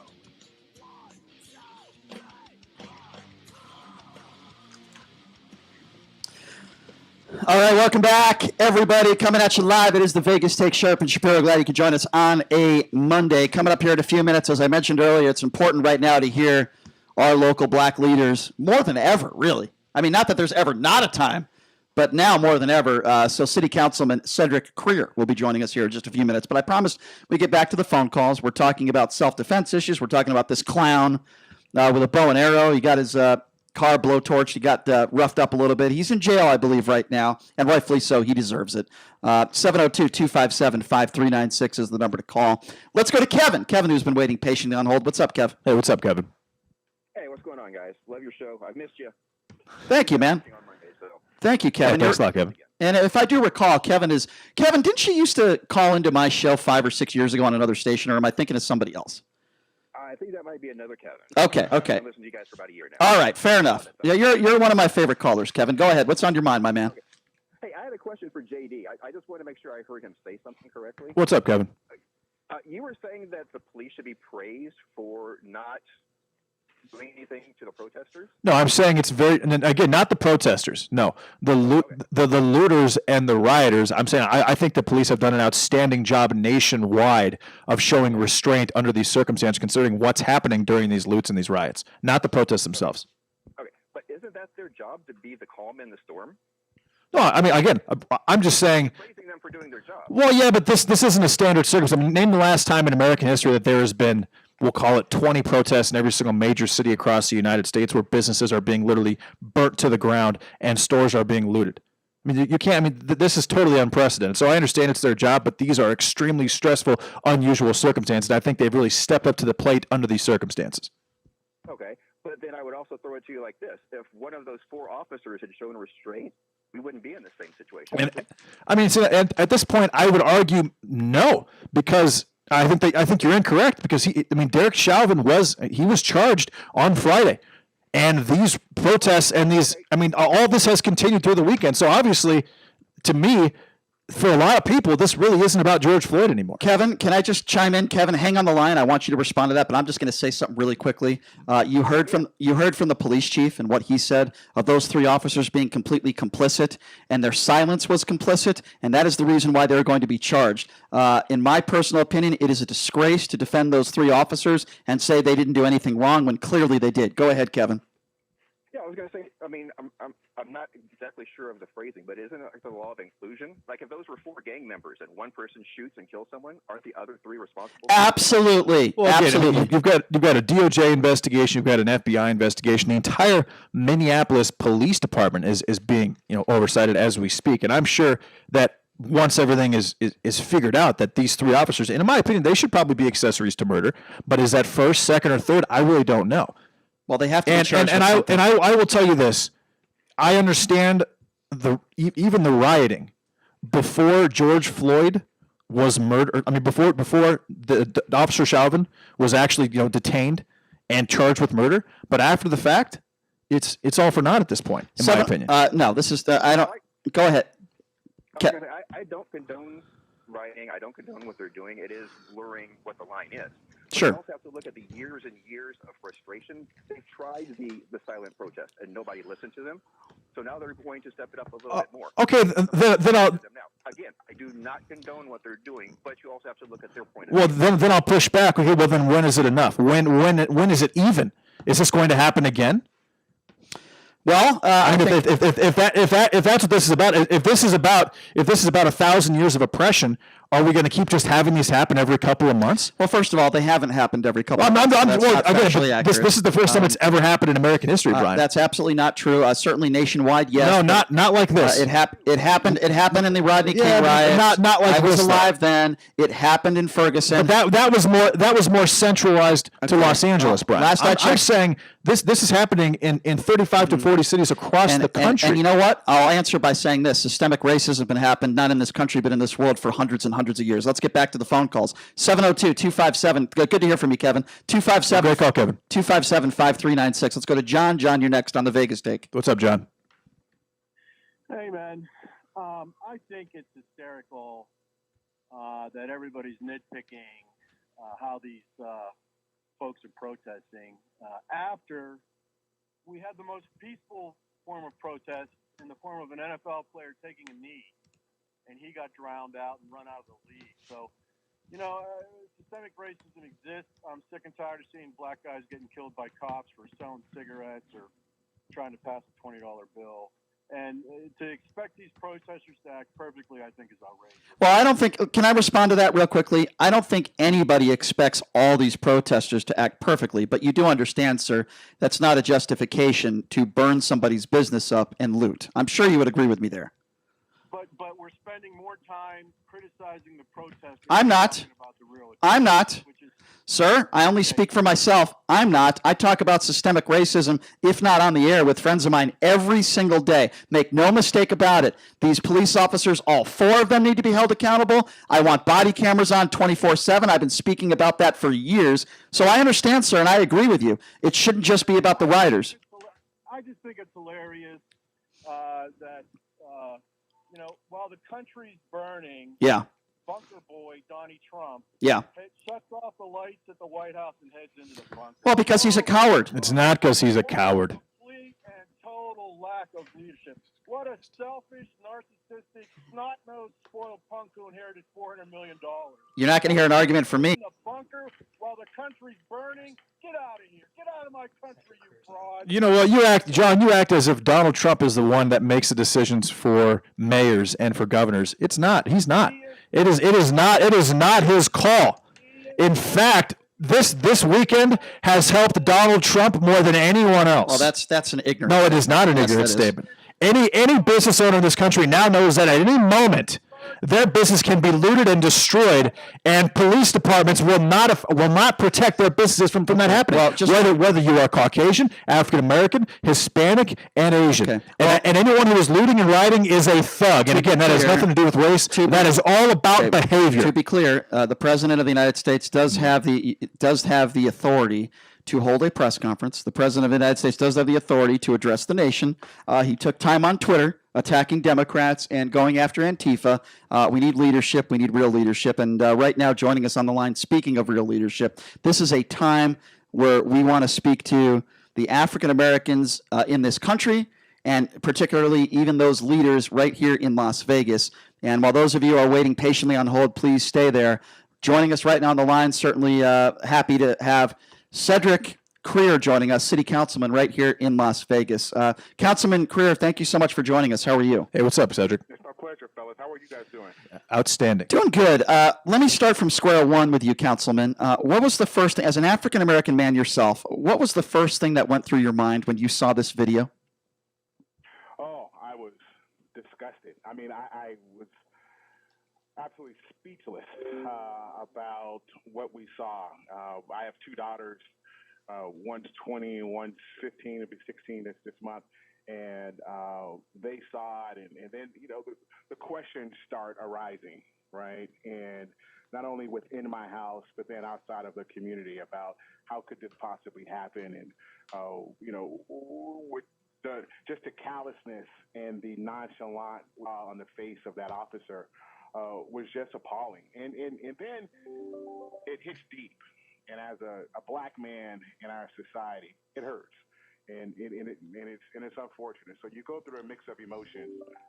You do go through the being pissed off to being saddened. You think about his family. You think about the community. And then afterwards, as a councilman, I go into councilman mode. and we got to figure out how we do not make this happen again. Said, Councilman, I completely agree with you. And listen, I'm not African American. I don't know what it's like to have to, be scared when there's a police officer behind me and be scared for my life. Do you have that same sentiment? And I think as a whole, police do a good job. But I know this has been going on for hundreds of years. Have you had any situations in your life, Councilman, where you believe you were the victim of police brutality or harassment? Well, look, I'm not going to say police brutality, but as a black man growing up, of course, I've been stopped for whatever reason. I got pulled over, and the first person the cop says is this your car? Right, as if driving a nice car, it can't be mine. Right. Instead of him saying, "Hey, how are you? You were speeding. Can we? I'd like to see your license." First thing out of his mouth is this your car? I have been, thrown Coke bottles at when I played. I was in college in North Carolina. I've been called the N-word plenty of times. So I don't think that there's a black person in this country that hasn't faced that. Yeah. And so you take all those emotions, and then how do you manage that?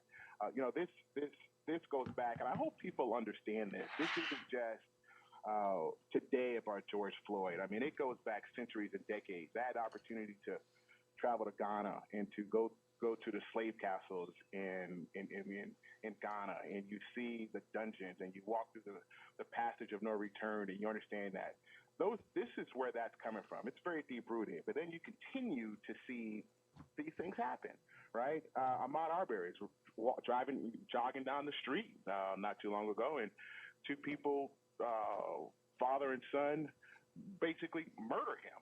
And you see those things. Breonna Taylor, Michael Brown, Sean Bell, Eric Garner, Trayvon Martin, Freddie Gray, Amadou Diallo. The list is long. And the challenge that I think that we have is that justice needs to be served. Yep. And I think people are committing these crimes, and we see it. They're videotaped. And it seems like they get arrested. Mm-hmm. And they go through a trial, and then they get off. Right. Those are the type of things that frustrates our community even more. Yeah. How is that possible? Yeah. I'm not an attorney, right? I'm not the district attorney, but you ask yourself. I have. Brian and JD, you saw the same video. Yeah. It seems like this should be an open shut case. It should be, and I Absolutely, don't. of course. And Cedric, let me be honest. Yeah. And Cedric, I think that 99.999% of the country agrees with you on that. Well, here's what I think. Councilman, let me bring up a couple things, and I agree with everything you said. And by the way, let me just say I am embarrassed and saddened that you've had to go through that you've been called the N-word in your life. There's no place for that in society, and I'm sorry you've had to go through all that stuff. I think, and maybe you could agree or disagree with me on this one, I think we need body camera mandatory, 24/7, audio and video on every officer. If they turn it off, they're suspended. No questions asked. It has to be on 24/7. Now, why? As you know, as a councilman, you worry a lot about money, and rightfully so. This will also save money for the police department if you've got a bunch of good cops. Because as you know, there's a lot of frivolous lawsuits going out there. If you go to the body camera footage, if an officer does his job, there's going to be no lawsuit and payout. Why have we not gotten to the point where these body cameras are only voluntary, number one? And number two, don't you think that would be a really good first step universal? Well, yeah, look, there's a lot of politics that goes along in that. There's a lot of, party lines, I think, that goes along with that. But I will say this, and more so than I think in the past, you have seen law enforcement come out with the murder of George Floyd against their own peer to say, hey, this was wrong. I mean, look, Sheriff Lombardo came out and said, this is not the way that we train our officers. This is not the way that we do things across the nation as well as here in Las Vegas. But it's those rogue individuals that tarnish the badge that gives all officers a bad name, and it's unfortunate. You sort of, this happened with an officer, but this happens in society every day, every week, not including officers. And I think the majority of the officers out there are looking to protect and serve, looking to get home to their families, and to be good community citizens in our society. But when there are those that basically go off the rails, they need to be held accountable. And I think that will help along with the video, because look, this isn't new. It's just being videotaped. Okay. Correct. And so we need to capture more of those incidents when it's not in the national forefront. I mean, if you look at Ahmaud Arbery, there's video for that. He was killed on February the 23rd, and they didn't arrest people until May. Yeah, it's insane. What is up with that? You are so right. No, I could not agree with you more. And if there wasn't video, we wouldn't be talking about it because nobody would be in jail. Will Smith said it best. Will Smith said it best when he said the other day what you're talking about, Councilman. He said, it's not that we have more racism now. Nothing has changed. Just now we're being videotaped. I mean, that's where we're at now. Let me ask you this. And if you're just joining us again, City Councilman Cedric Greer. You know, I think there are some very intelligent people on both sides of this issue. People that want change are politicians, police officers, and protesters. I think there are some really good people that want change. But I think what's being covered in the media is the ignorant people. And what I mean by that is this. I'll start with the police officers. Those 4 police officers, I would call them more than ignorant. I would call them murderers. Some of the ignorant police officers in society, I don't think it's the majority. I'm sure you would agree with me. I think there are ignorant people that are rioting. There are ignorant people that are in these protests that are just trying to cause trouble. They're trying to burn down buildings. And I think there are some ignorant politicians out there that are not talking about the systemic racism. All they want to do is talk about the looting. I think we need to get these ignorant people out so that we can get these smart, intelligent protesters, the smart police officers, the smart politicians like yourself to actually make change. I think that is the real issue right now, is that there's so many idiots out there that are not doing the right thing, not behaving properly, to make, and it's hurting the intelligent people from actually making change in this country. Yeah, well, of course, right? You get one bad cop and all the cops are bad. You get one bad politician in my field and all politicians are bad. You get a couple bad protesters, then it tears up the entire movement of what it's trying to be. I was born and raised in this community, right? And I haven't seen anybody in my community, young, old, that are looking to go out and loot and riot and burn up the city. And I know that people in my community are completely and totally frustrated. They're at their wits' end in terms of why does this continue to happen? When is it going to stop? But there are those people out there that are not trying to do betterment for the city. There's no need for you to break into a Louis Vuitton store and steal handbags, and it has nothing to do with George Floyd or Ahmaud Arbery and trying to recognize their memory. Your intention is to go out and loot and rob and steal. You had that intention before George Floyd was killed, and so they're taking advantage of this opportunity to go out and to do that. You've seen a lot of videos and you've seen people, and I've heard a lot of people say to those that are tagging, that are robbing and stealing, they're saying, hey, this is not us. This is not what we're about. You need to stop doing that. And if you look at the flyers that are going out that talk about the protests, many of them say peaceful protest. And then there are people that have been brought in from outside of the city and outside the state to go into these different jurisdictions, and their sole job is to wreak havoc. Yeah, and Governor Sisolak, when he was speaking in Reno over the weekend, he said basically very similar to what you said, and I couldn't agree with both of you more. There are, just like Ferguson, LA riots, there are people that have the right cause and they're doing the right things, and then there are some bad actors out there that are ruining it. So what is your take from a local perspective? I went to the Black Lives Matter protest on Saturday night. It looked very peaceful to me, and then I leave, and then I hear 15 minutes later there's tear gas being thrown at protesters. There's a couple local businesses that were broken into. It's really sad to me because I thought the majority of the people there were doing a great job. It was a peaceful protest, and then all of a sudden havoc broke loose after I left there. What do you make of some of these Las Vegas protests? What are your thoughts on it? Well, look, I don't think that those are Las Vegans. I don't think that the people that burned City Hall in Reno are true citizens of the North. I think they've been brought in to wreak havoc, right? There's why are you throwing frozen water bottles at cops and rocks and tagging buildings? That's not going to solve anything. I get the fact that we're frustrated. I get the fact that we're at our wits' end. I get the fact that we're saying we have been calm, we have peacefully protested, and nothing seems to change. But I still believe that things have changed. Things have progressed. You look back even when Rodney King in 1991 was beaten on video and those 4 cops got off. we have come a long ways. And I think Las Vegas come a long ways. There's a lot of community organization. There's a lot of dialogue with Metro Police. There's a lot of dialogue with the Attorney General and the governor and local officials like myself. And we are cognizant of it. You know, there was a time where they would take, it would be a Friday night, going out to the town square and watching black people get lynched or burned, right? That was a sort of a rite of passage. And so we have come a long ways. It's just the challenge is that we have so far to go. And if we can provide justice for our community, that would be a great first step. People have to go to jail, and they have to be sentenced accordingly, and they have to serve their time for the crimes that they have committed. And it goes to those other cops, those other 3 cops who are sitting there witnessing that. They need to be arrested. They need to be charged. And instead, they are not. And so you ask yourself why. If it was an innocent, if it was me, Brian, you, JD, whomever, that committed that crime, they would have locked us up, and we'd be sitting in jail, Agree. trying to make bail and trying to figure out our next steps. Agree, 100%. Yep.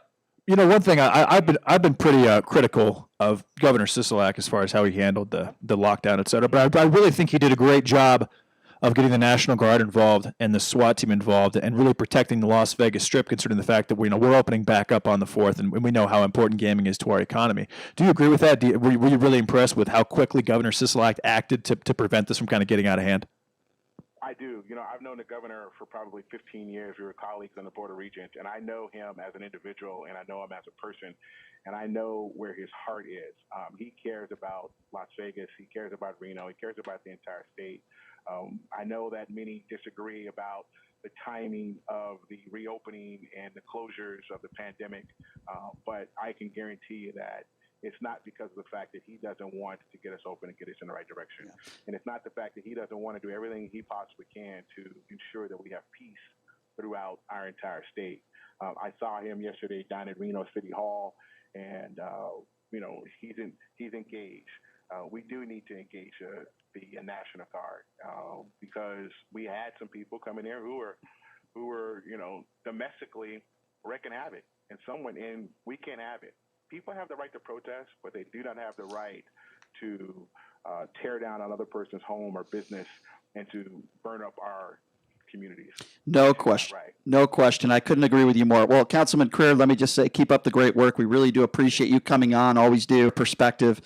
Keep up the great work. Let's hope everybody stays safe. And yeah, thank you so much for your time, Councilman. We appreciate you. Well, thank you. Look, and thank you for bridging this subject matter. I mean, it's not easy, right? Subject matters are never easy.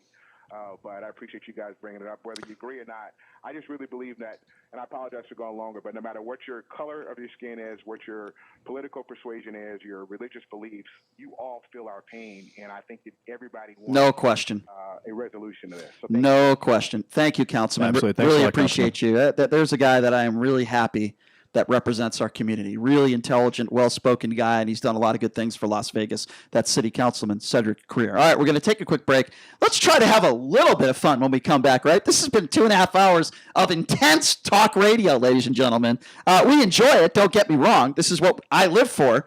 But at the same time, we want to have a little bit of fun. Myself and my co-host... I'm not sure JD will find it. Maybe not. Myself and JD Sharp, my co-host, we had a little bet on the radio. JD lost the bet. We have the audio to prove that, and JD now is going to have to make good on his bet when we come back. It's the Vegas Take. We'll be back right after this. On the battlefield, there's a saying America's military men and women live by. Never leave a fallen warrior behind, ever. Off the battlefield, Wounded Warrior Project operates with the same goal. Wounded Warrior Project was created to help our men and women returning home with the scars of war, whether those scars are physical or mental. Wounded Warrior Project. We never leave a fallen warrior behind, ever. Learn more about what we do at woundedwarriorproject.org. How much money would you like to save just by doing something you're already doing? How about 40%? With Allstate, safe drivers can save 40% just by doing something they're already doing.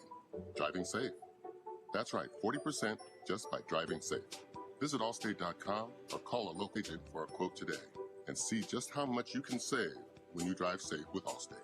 Not available in every state. Savings vary based on DriveWise and other safe driving discounts. Subject to terms, conditions, and availability. Allstate Fire and Casualty Insurance Company and affiliates, Northbrook, Illinois. Looking for that perfect new piece of furniture for your home? A New Concept Furniture is the place to start and end your search. They'll beat any price on the internet, and they're here locally, so you can feel what you're buying first. Go to A New Concept Furniture today at 4255 South Grand Canyon to see for yourself the slick, modern, shiny store that mirrors our shiny city. A New Concept. Check out their showroom or call them at 702-570-2240. That's 702-570-2240. Special report. Protests across America. In Minneapolis this past hour, scores of protesters went to their knees as a brother of George Floyd fell to his knees at the place where Floyd was pinned down by a police officer and died. Earlier today, President Trump lashed out on a conference call with governors, calling most of them weak and urging them to get much tougher. Minnesota's Democratic Governor Tim Walz says he pushed back. Saying the world was laughing at the states who aren't taking action, I said, no one's laughing here. We're in pain. We're crying. We saw a man lose his life in front of them. And our challenge is that this is about social trust, social compacts, and reestablishing faith in the people who are there to serve them. The governor also says the driver of a semi who rolled into the middle of thousands of protesters over the weekend on a closed highway was confused and wasn't trying to hurt anyone. I'm Jaya Johnson. It's time to check the roads. From the Lerner and Rowe Traffic Studio. This report sponsored by Wingstop, where flavor gets its wings. Police activity still active on Charleston East and West between the 215 Western Beltway and Pavilion Center Drive.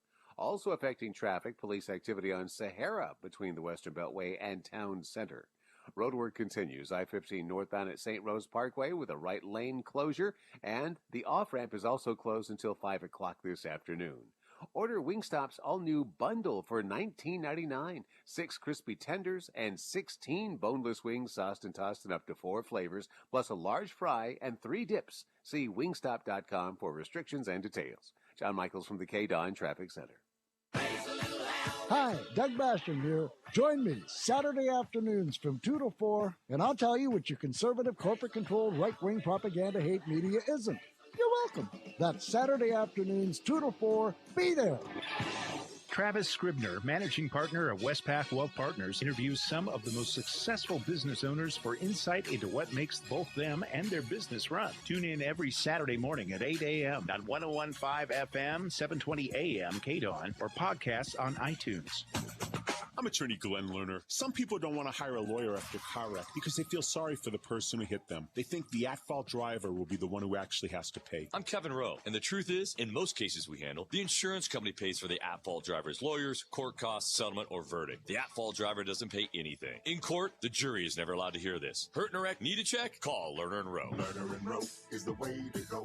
Call 877-1500. Scott Guido, managing attorney. Kevin Rowe is only licensed in Arizona, New Mexico, Oregon, Washington, and Illinois. Parents, you always say you want what's best for your children. If that's the case, then you should be bringing your kid to Infinity, the Math Institute, where every student earns an A or B in math.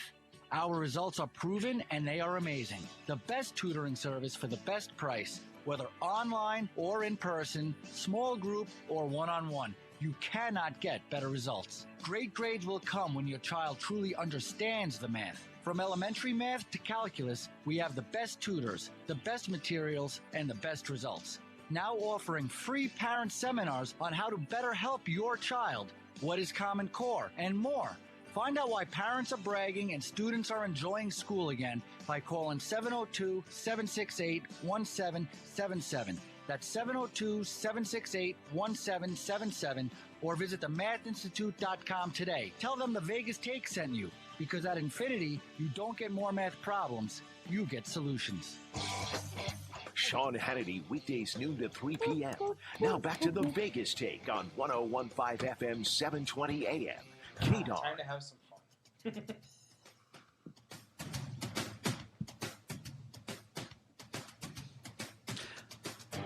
All right, welcome back. It is the Vegas Take, Sharp and Shapiro on a Monday. So glad you could join us. Well, the good news is if you like to gamble like I do, some of the casinos, not all the casinos, but some of the casinos will be opening up on Thursday. Now, with that being said, we do make some wagers on this show from time to time, and this is a show dating back to May 8th. I like making bets on the air. Usually I don't lose them. And so I made a bet with JD live on the air. We're going to play you an excerpt of what the bet was, and then JD is going to have to pay up. So here's a show that we did back on May 8th, a verbal agreement, a verbal bet that we made, and obviously it involves the opening up of casinos. Here it is. I have a news flash for you, and I'm telling you this right now, and I'll make any bet you want. The Strip and the casinos will not be open in May. They will not be open in May. I know that'll disappoint you, and I know it'll disappoint a lot of people, but I'm telling you right now, the Strip and the gaming will not be open in May. You're saying no gaming across the state of Nevada will be open in May. I'm saying the Strip will not be open in May. You said the Strip and gaming. I do not. What about local gaming? I do not believe that local casinos will be open in May. Okay, I will make a bet with you on that right now. All right. What is it? You tell me. You tell me. You let me know. All right. So if you're wrong or if I'm wrong, we bet about a casino. I like it. That's absolutely right. Okay. I will say it's in theme. I'm an idiot and a buffoon, and JD, you were right, and you have to do the same thing for me. Okay, that's fine. I'm in for that. Wait, you have to call him an idiot and a buffoon? No, I have to call myself an idiot as well as a buffoon. Okay, I'm fine. Call yourself an idiot? Yeah, I'm in. I'm fine with that. Oh, we gotta save this. We gotta save this audio. This is definitely. No, hold on, and we are going to keep that clip, and we will play it every day for a week. Okay, that's fine. Okay, that's fair. And it will be June 1st because I'm saying by the end of May, gaming will not be open, casinos will not be open. Deal? Okay, so if they open June 1st. Nope, I win the bet. You win the bet if they open June 1st. I said May. Now you're backtracking? Said May. Okay, fine. Okay, that's a deal. All right. I cannot wait until you call yourself a buffoon on our show. It's going to be so much fun. We're going to play it every day. Idiot and a buffoon. We're gonna play it every day. I cannot wait to cash in on that bet. That is going to bring me so much joy. Or and by the way, we're going to. Or you could be calling yourself the idiot and the buffoon. By the way, it has to be right. That's true. It has to be said perfectly. So I'm going to make you do like 3 or 4 takes live on the air. I'm just letting you know. You're going to have to say it like 3 or 4 times. No, I'm a one. I will do it one time under those circumstances, and I expect the same out of you. All right, you got to say it with feeling, though. You got to mean it. You got to mean it. All right, that's a bet, folks. All right, so do we have a drum roll? Do we have like a drum roll or something? Brian, I listened to that, and it sounded like you said casinos. Specifically said gaming. And at the very end, you did sneak in gaming. Yep. But you did say casinos for the most part, for the majority of that conversation. And if that was the case, you would have lost. You would have actually lost a bet. If you didn't sneak that gaming in to the very, very last part of that, you would have lost the bet. You know exactly what this bet was. It's not about. You said casinos. Sean, do we have a drum roll? The whole time you were saying casinos, but you did. I mean, I will admit that I lost the bet, though. All right, so we don't want the drum roll. I like the drum roll. This is the payoff for me. This is the cash payoff for me. You said on the air a few weeks ago that it has to be a good solid 10 seconds. So you have to say your name. Hi, I'm JD Sharp from the Vegas Take. And then you have to call yourself. No, I don't have to do that. I just have to say that I'm an idiot and a buffoon, But right? you have to say your name. Hi, that wasn't part of the deal. Yes, it was. Yes, it was. Stein, was that part of the deal? Yes, it was. You have to say your name. We agreed on that. Wasn't that in the tape? Yes, no, it was. It was not. Yes, it was. No, it wasn't. It was. We're not going to play the Stop tape again. gaslighting me, Stein, in the audience. No, I'm serious. It was in the Sean, did that not say that in the tape? No. That he has to say, I'm JD Sharp? Nope. You absolutely have to say that. I don't know. Maybe he did. Nope. Own up to it. You said 10 seconds. If you can find 10 seconds of other material, you have to call yourself an idiot and a buffoon, and you have to say your name. Okay, are you ready? You added that into the end. No. And you talked about man. You talked about. I mean, it's not about being a man. It's you talked about passion. I've got passion for you. Okay. All right. So I'm going to give you a countdown from 3, 2, 1. Are you ready to go? Where's Chris Wynn when I need him? This is very important because if you don't get it right, you got to do it again. All right. Here we go. This is JD Sharp losing his bet. Cash. I'm enjoying this. This is so much fun. This is better than sex. Well, my sex life isn't great anyway. All right. So you ready? Countdown. Here we go. JD Sharp. I'm cashing in on the bet. 3, 2, 1. Go. Hi, JD Sharp. No. And and a buffoon. No, there's no singing here. You said passion, Brian. Okay, that's what is more passionate than breaking out into song? You're making a mockery of this whole thing. Oh, I'm making a mockery of it. Is that what I'm doing? Oh, okay. You have to say it. Okay, we're gonna start over. Now you're changing. You can't sing it. Come on. Why can't, I mean, you said passion. Okay, but that's passion. I know what you're doing here. Just be a man. What am I doing? Own up to it and say, I'm JD Sharp, I'm an idiot. But we're done. What did I do wrong there, Brian? Just be a man. You're enjoying this a little too much right now. Because I won the bet. I'm gloating. All right, Sean, now that Brian's changed the wager 3 times, let's roll. Since he's angle shooting, let's roll. Well, we are rolling. We're live on the radio. No, do the drum roll again, Sean. You want to? All right, drum roll. This is JD Sharp. I'm cashing in on the bet. Take 2. In 3, 2, 1, go. I, JD Sharp, am an idiot and a buffoon. Yeah, there we That's go. it. That's all I'm better. saying. That's good. That's it wasn't 10 seconds, but I'll take it. Which still makes me about twice as smart as Brian. That's definitely not true. We're not adding that. Sean, put that one in the can. Yep. We're going to play that tomorrow. We're going to play that tomorrow. Well, if there's ever another bet you want to make, I'll gladly take you up on that. That's okay. You were so lucky to be able to sneak in the game, because the whole time you were saying casinos, and Brian, casinos have been open for a couple of weeks now. At least the restaurants in the casinos. And gaming should have been open a long time ago. None of the strip is open. Sisolak screwed that up really, really bad. All restaurants are part of the casino? Our economy needs gaming badly. I'm serious. I'm being serious here. Is a Depends on restaurant which casino part of you're the at. casino? Well, yeah, restaurants in a casino are still a casino. Okay. The strip restaurants are because not open. the property itself is the casino. And if a restaurant is located in a casino, then it's within the casino. Boy, that was a close one. It was very close. That was very. I wish it was June 1st. I really wish. I wish the really wish casinos you opened didn't up say today. gaming. I wish the casinos opened up today to even make it hurt even more. To just stick the knife in there and turn it. But June 4th, great for me. You lost by 4 days. Fantastic. In all seriousness, though. Not buffets, though. No, buffets are not open. That sucks. That's correct. That sucks for That's Chris my Wynn. favorite part of going to the casino. Actually, I read that the Wynn, speaking of Wynn, but the Wynn is restructuring their buffet so that you can actually order all the items at once from your. So it's a new technology. Yeah. From your seat. So when I was in San Diego and I went to the casino there, they had a buffet that was open, but it was weird. You walk into the buffet and you sit down, and all the food is out there, like the buffet's open, but the waiter or the waitress has to go up there and you have to tell them what you want. It's so weird. They bring you plates of food. Yes. I want a little of the ribs. I want. No way. Remember National Lampoon's Vegas Vacation? Yeah. I want a little of the yellow, a little bit of the orange, a little bit of the gray. I had to tell him what I wanted. He wouldn't let me go up there with him. And they decide the portions. Yeah, they told us what was on the menu, and they decide the portions. Or were you like really specific? Like, I want one spoonful of potato salad. So if salad. Chris Wynn, you would have said, hey, I want 30 wings. I want 30 shrimp. I want 8 filet mignons. I want a crap load of crawfish. Exactly. No, but it was weird. So, JD, I think some of the buffets could be open to what you're speaking of, but the waiter is going to have to get the food for you. I'm fine with that. I'm okay with that. That too. sounds great. That's like that Chinese restaurant we go to. Hold on, it's kind of the fun. 888? Is that what it's called? 888? Oh, that's the Korean barbecue, which is open. By the way. It's the exact same structure. No, but Korean barbecue. They give you a menu. You pick a bunch of things off the menu. It's all you can eat. The course part of the fun of a buffet is being able to go up there and get the food, right? I mean, it's okay to look at everything. It's fine. Yeah. I mean, the Wynn's buffet is amazing, but like Circus, I'm good. It's pretty standard. I'm really just pretty hungry. So I don't want to compare food to strippers, but I am going to do that here. It's kind of like if you had a lineup of 20 strippers from like 100 feet away, and you had to point to the waitress, I want that stripper to give me a lap dance. I thought I was going to say something else. It's called a menu.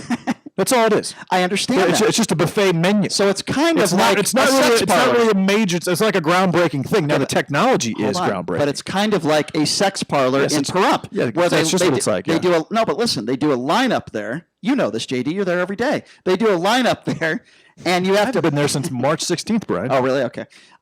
You pick someone out at the. It's like a buffet of women and men. It's crazy. Yeah, you got like you've got the Mexican, you've got the Asian food, you've got the American food, right? It's a very diverse. Which one would you pick, Stein? Again, I want a little bit of everything, but your point is you like the experience of standing shoulder to shoulder, correct, with tourists. Correct. Okay. I don't care for that. Getting I kind of food, like this menu thing. I mean, a lot of the times I don't like the tourists. I mean, Brian, there's times when, let's say, the person behind is cutting the meat, and you're not sure, like, are you ahead of this person? Are you behind them? And the buffet, like the one at the Wynn, it's just so long, you don't know where it stops and where it ends, and so there's a lot of confusion there. So I'm with Stein on that. I have no problem with it, with an a la carte menu prepaid at your table with a great buffet. Well, as long as the food is good, then that's all. That's the most important. Okay, thing. but like let me just throw it. You know, sometimes in a buffet runs like low on a certain item, and you've just got like the That's every item. Every item when Chris walks there. in. Yeah. But like maybe there's like a tuna salad, and it's just like the scraps of the tuna salad left. Well, if I'm up there myself, I can see, that's been picked over, and I want to wait for the fresh stuff. But if you've got someone doing it for you, they're going to grab whatever. Yes, they are. And I don't like. So I guess that is kind of a negative that's applied to it. But how many times have you had a plate full of food at a nice packed buffet, you run into somebody and it falls on the ground? That's never happened to me before. Never? Not once? I feel like that's happened to you a few times. I also think that the servers are going to scrimp on the servings, because they're going to be told by their managers, don't give people a huge pile. Then they're going to be running back and forth, especially if you're with someone that eats a lot of food. We'll say you have a limit to 3 plates, sir. You have a limit to choosing from the menu 3 times, if sir, or 4 times. If you want to F with the waiters and waitresses, say, I want 3 of these, I want 2 of these, I want 1 of these, I want 4 of these. Just make them count. Don't do that. That's 2 of those, 8 of these, 16 of them. Can I get 2 dumplings? Can I get 1 Hamantaschen? Wait, I'm sorry. A Hamantaschen. You don't know what that is? How would I know what that is, It's a Brian? Jewish thing. Now, that would make sense. Why you're very Christian. It's a Jewish thing. I'm not even Christian. Jewish thing. They don't have those. I just believe. I wish they did. I believe that we are here for a reason, but I'm not going to get into that conversation. All right. Well, all right. Let's take a quick break, and when we come back, speaking of buffets of racists, what a shocker that Laura Ingraham decided to put a racist on her show. His name is Mark Furman. Why? You might or might not be surprised by that, but we'll discuss that next. O.J. Simpson has an opinion on Mark Furman to no avail. We have that audio for you as well. It's actually quite funny. We'll take a quick break. We'll be back right after this. It is the Vegas Take. My dogs do puppy zoomies around the house. What do you mean? So I will always endorse Dynavite. What? Is that a loophole? The drive-through sports game? And having hot spots and You know exactly what you're doing. Don't try to backtrack. That is over. Your dogs will love you for it. They had to do drive-through because the casinos were closed. That's why they had to do it. DINOVITE.com. Yeah, I gotta give this one to Brian. That's That's a very good try. Good attempt. Yeah, good attempt. I like it. His mind just doesn't Tell stop. Sean to come back with that. SPF of 15 or higher. Also, look for broad spectrum on the label. That means both harmful ultraviolet A and B rays are blocked. UVA rays age the skin. UVB rays burn. And both cause cancer. But the perfect I like how you tried to sing it. That was very funny. That was very funny. Wrong. No. Take 2. Only use sunscreen at It was very creative, but I wasn't going to let you get away with it. Anytime you're outside, UV rays attack the skin, so you need protection. Very funny scene. And you have to reapply sunscreen every 2 hours. Remember, I've seen SPF Brian plus Shapiro play broad video spectrum poker at the equals Orleans. healthy fun When in the things sun. open and I Visit see him again, I will follow him home. And when he's gone, I will loot his sunscreen for apartment. more You information. heard it right here. A message Demo from the Polly U.S. wrote Food and Drug Administration. On YouTube. You remember when your mom and dad talked about the importance of having term life insurance? I mean, it felt really good knowing the family would have money after something happened. How do you think they felt? They worked their entire life without truly getting the benefit of having term life insurance? MyTermLifeGuy.com. MyTermLifeGuy.com. You don't have to die to receive the benefits. A $1 million policy for a healthy male, non-smoker, below $35 a month. MyTermLifeGuy.com. Sponsored by Gold Coast Insurance Group. Do we have anything on Furman or no? Mark Levin, weekdays 3 p.m. to 6 I don't have p.m. audio from him Now now. back to the Vegas Take on 101.5 FM, 720 AM. KDON.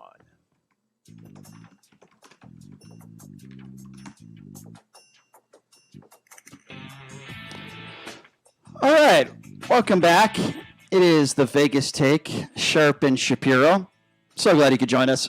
Wrapping up a Monday, ladies and gentlemen. By the way, later on this week, we're going to have Judge Napolitano joining us on the show, a regular on Fox News, and very, very smart guy. We're talking about the legalities. The legalities. Can you shoot someone if they enter your business and start stealing stuff? But right now, I want to get to this because this is funny and sad both at the same time. Now, as you know, I criticize Laura Ingraham on a regular basis. I call her the racist witch. That's exactly who she is. She is a despicable human being who goes on the air every night demonizing immigrants, demonizing African Americans. She told LeBron James to shut up and dribble, but yet if you have somebody white on her show that is a musician or an athlete that agrees with her, that's just fine. She doesn't tell Ted Nugent to shut up and sing because she's a racist. Do you remember when Nipsey Hussle died? Say what you want about Nipsey Hussle. Nipsey Hussle did a lot of good things for his community. And before the guy was even 6 feet underneath the ground, Laura Ingraham decided to do a segment and attack his lyrics, when I guarantee you the dope didn't even know who he was until after he died. Because Laura Ingraham is a racist. She doesn't even talk to her own brother, who is a homosexual. Laura Ingraham... Which has nothing to do with race, by the way. It has everything to do with the fact that she is a horrible human being. She is a horrible person, and I know people in the She's clearly intolerant. We'll put it that way. I know people in the radio industry that have worked with her. The same thing. They call her the B word and the C word.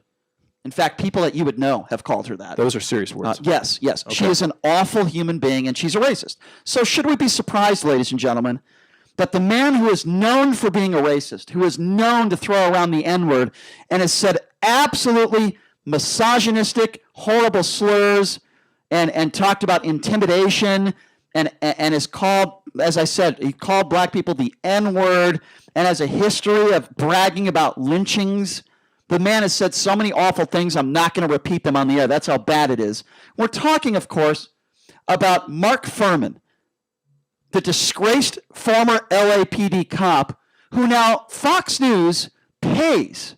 That's right, they pay this guy. You might as well pay David Duke, ladies and gentlemen. And Laura Ingraham and her producers think that it was necessary during these last several days to have Mark Furman, the racist, come on her show and talk about racial divide in this country. The man who talks about how African Americans, after they murder somebody, they go to KFC. The man who bragged about minorities and lynching. The man who has thrown the N-word around his entire life is the person that Laura Ingraham has on her show. Now listen, don't get me wrong, ladies and gentlemen. There are controversial people that we've had on our show. And if it's good radio or good TV, I get it. But there's a line that you should never cross. For example, when we have the racial divide and tension that we have in this country, then maybe it wouldn't be the best time if David Duke gave us a call and said, hey, I'd love to come on your show. Maybe this wouldn't be the best time for that. But Laura Ingraham decides to have Mark Furman on her show as a contributor, as a paid contributor, to talk about police and racial profiling and to talk about the protest. A man who has openly used the N-word his whole life. How can anybody defend that? Anybody. Well, guess who's not defending it? Well, let's say we had David Duke on the show, and David Duke said that I am going to denounce everything that's taken place involving racism towards any specific group of people, and whether that's Jewish or African American, etc. Under those circumstances, it would be okay. But to have someone on to amplify the situation who is clearly biased in a very, very negative way is a horrible decision, clearly. It's not just biased, he's a racist. And here's the big difference, JD. If we had somebody like that on, guess what? We wouldn't pay them as a contributor. Fox News is paying Mark Furman. They're paying Mark Furman to be a contributor. Laura Ingram's show. They're paying him to come on. Now, I'll tell you somebody who was not a big supporter of Mark Furman. Did he denounce his past? Somebody who is not a big Mark Furman supporter is O.J. Simpson, clearly. I mean, Mark Furman got his racist fame in the O.J. case, and I think it's one of the main reasons why O.J. Simpson was let off the hook for killing Nicole Brown Simpson and Ronald Goldman. Yes, I do think O.J. Simpson is a double murderer. With that being said, O.J. Simpson put out a video on his Twitter page. He lives right down the street, too. It's kind of creepy. But here's O.J. Simpson reacting to Mark Furman on Fox News. Have a listen to this. Hey, Twitter world. I just got home from, playing, kind of hanging out after with some of my guys, and by the time I got home, I had so many text messages I couldn't pick them up. People are calling me and said, "OJ, are you looking at Fox News? Somebody named Ingram, Laura Ingram." They said, "Can you believe that she has Mark Furman on as a guest?" Talking about this subject. The same Mark Furman who we heard on, I think, 33 occasions say things like Alma should be put in a hole and burnt if it was up to him. He loved the smell of Rampart Station because it smelled like dead. And just tons of just horrible, horrible stuff. and Fox think this is the guy that should be on TV talking about this subject. I'm just saying. Take care. I hate to say this, but I agree with OJ 100%. I agree with the double murderer on this one. He's absolutely right. I mean, it's just disgusting. It's just disgusting. And, you know, if somebody like that went on CNN, trust me, there'd be people attacking CNN too. I would be. There is no place for this guy on any network. Well, one could argue, Brian, if I must play devil's advocate, that Laura Ingraham is having him on the show because of his years of experience as an LAPD officer and detective, and as someone who was on the force at the time of the Rodney King riots.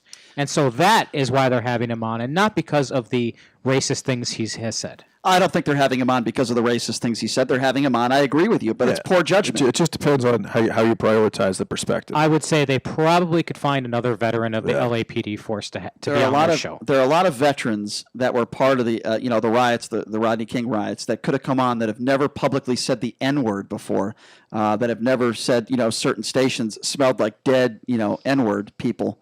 I think you probably could have found somebody else. But listen, I don't think Laura Ingraham cares, because she knows her base. She knows that there are very, very few minorities that watch her show. And, she doesn't care. And I think she's in, and again, I stand by everything I've ever said about Laura Ingraham. She is scum of the earth. I think she is an awful human being. She's a racist. And I cannot watch 30 seconds of that show not wanting to put my fist through the TV. Hey, she used to date Dinesh D'Souza, right? I don't know. I have no idea what her dating life is. I believe that no she idea. did. And yeah, this doesn't help her image as far as being labeled a racist. It doesn't help deter from that, considering what happened with Nipsey Hussle and Kobe Bryant, and she did not mentioning either of those things when they both took place, and then actually attacking Nipsey Hussle for his lyrics, despite the fact that he was basically revered by celebrities and young African Americans all over the world. But yeah, this does not help her profile of not being labeled a racist by having a guy like Mark Furman on her show. I'll agree with that. Who's this Twitter account that mentioned this about? Well, I don't know, but that's. There's somebody on Twitter that said, to our African American fellow citizens, I say this. She said that on her show. Ingram said this. Okay. To our African American fellow citizens, I say this. Given his own experience with an out-of-control FBI and unfair investigations, President Trump knows how poisonous an out-of-control law enforcement process can be. Just a ridiculous tweet. So that was her a couple of days ago, saying, I understand your pain because President Trump has gone through the same thing. Yeah, I mean, that's really intelligent. Thank you, Laura, for that, you dope, you racist idiot. Yeah, that's right. Donald Trump has gone through the same thing as minorities have gone through for hundreds of years with oppression. This is Laura Ingraham for you folks. It's one thing to be ouch and just wrong, which she is every night. It's another thing to be just an awful disease of a human being. Laura Ingraham is a cancer to society, and I hope they get her off the air, because she is a numbskull, she is a racist, and she is a complete lack of respect for others. It's just disgusting to me. The fact Fox News would pay a guy. There are management and there are people at that network that would pay somebody. I mean, really, they would. What if Farrakhan was paid for by CNN?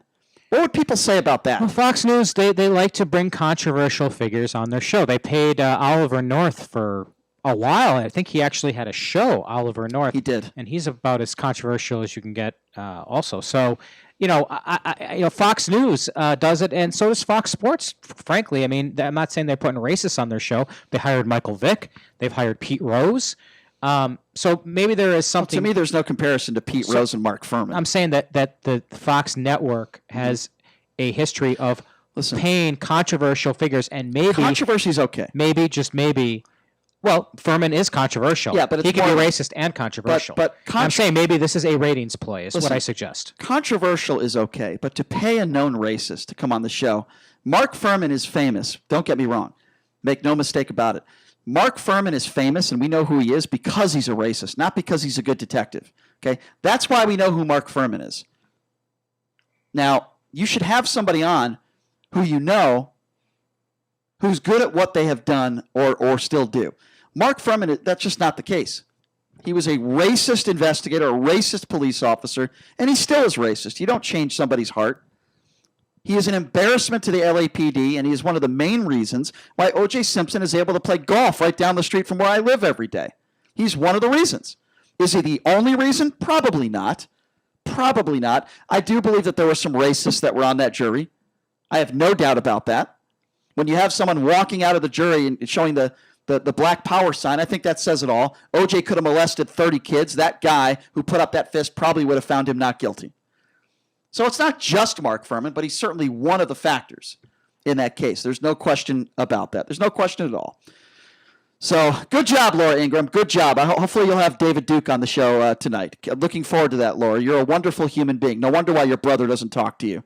Just pathetic. All right, well, we are going to take a 21-hour break. And, JD, thank you for owning up to your bet.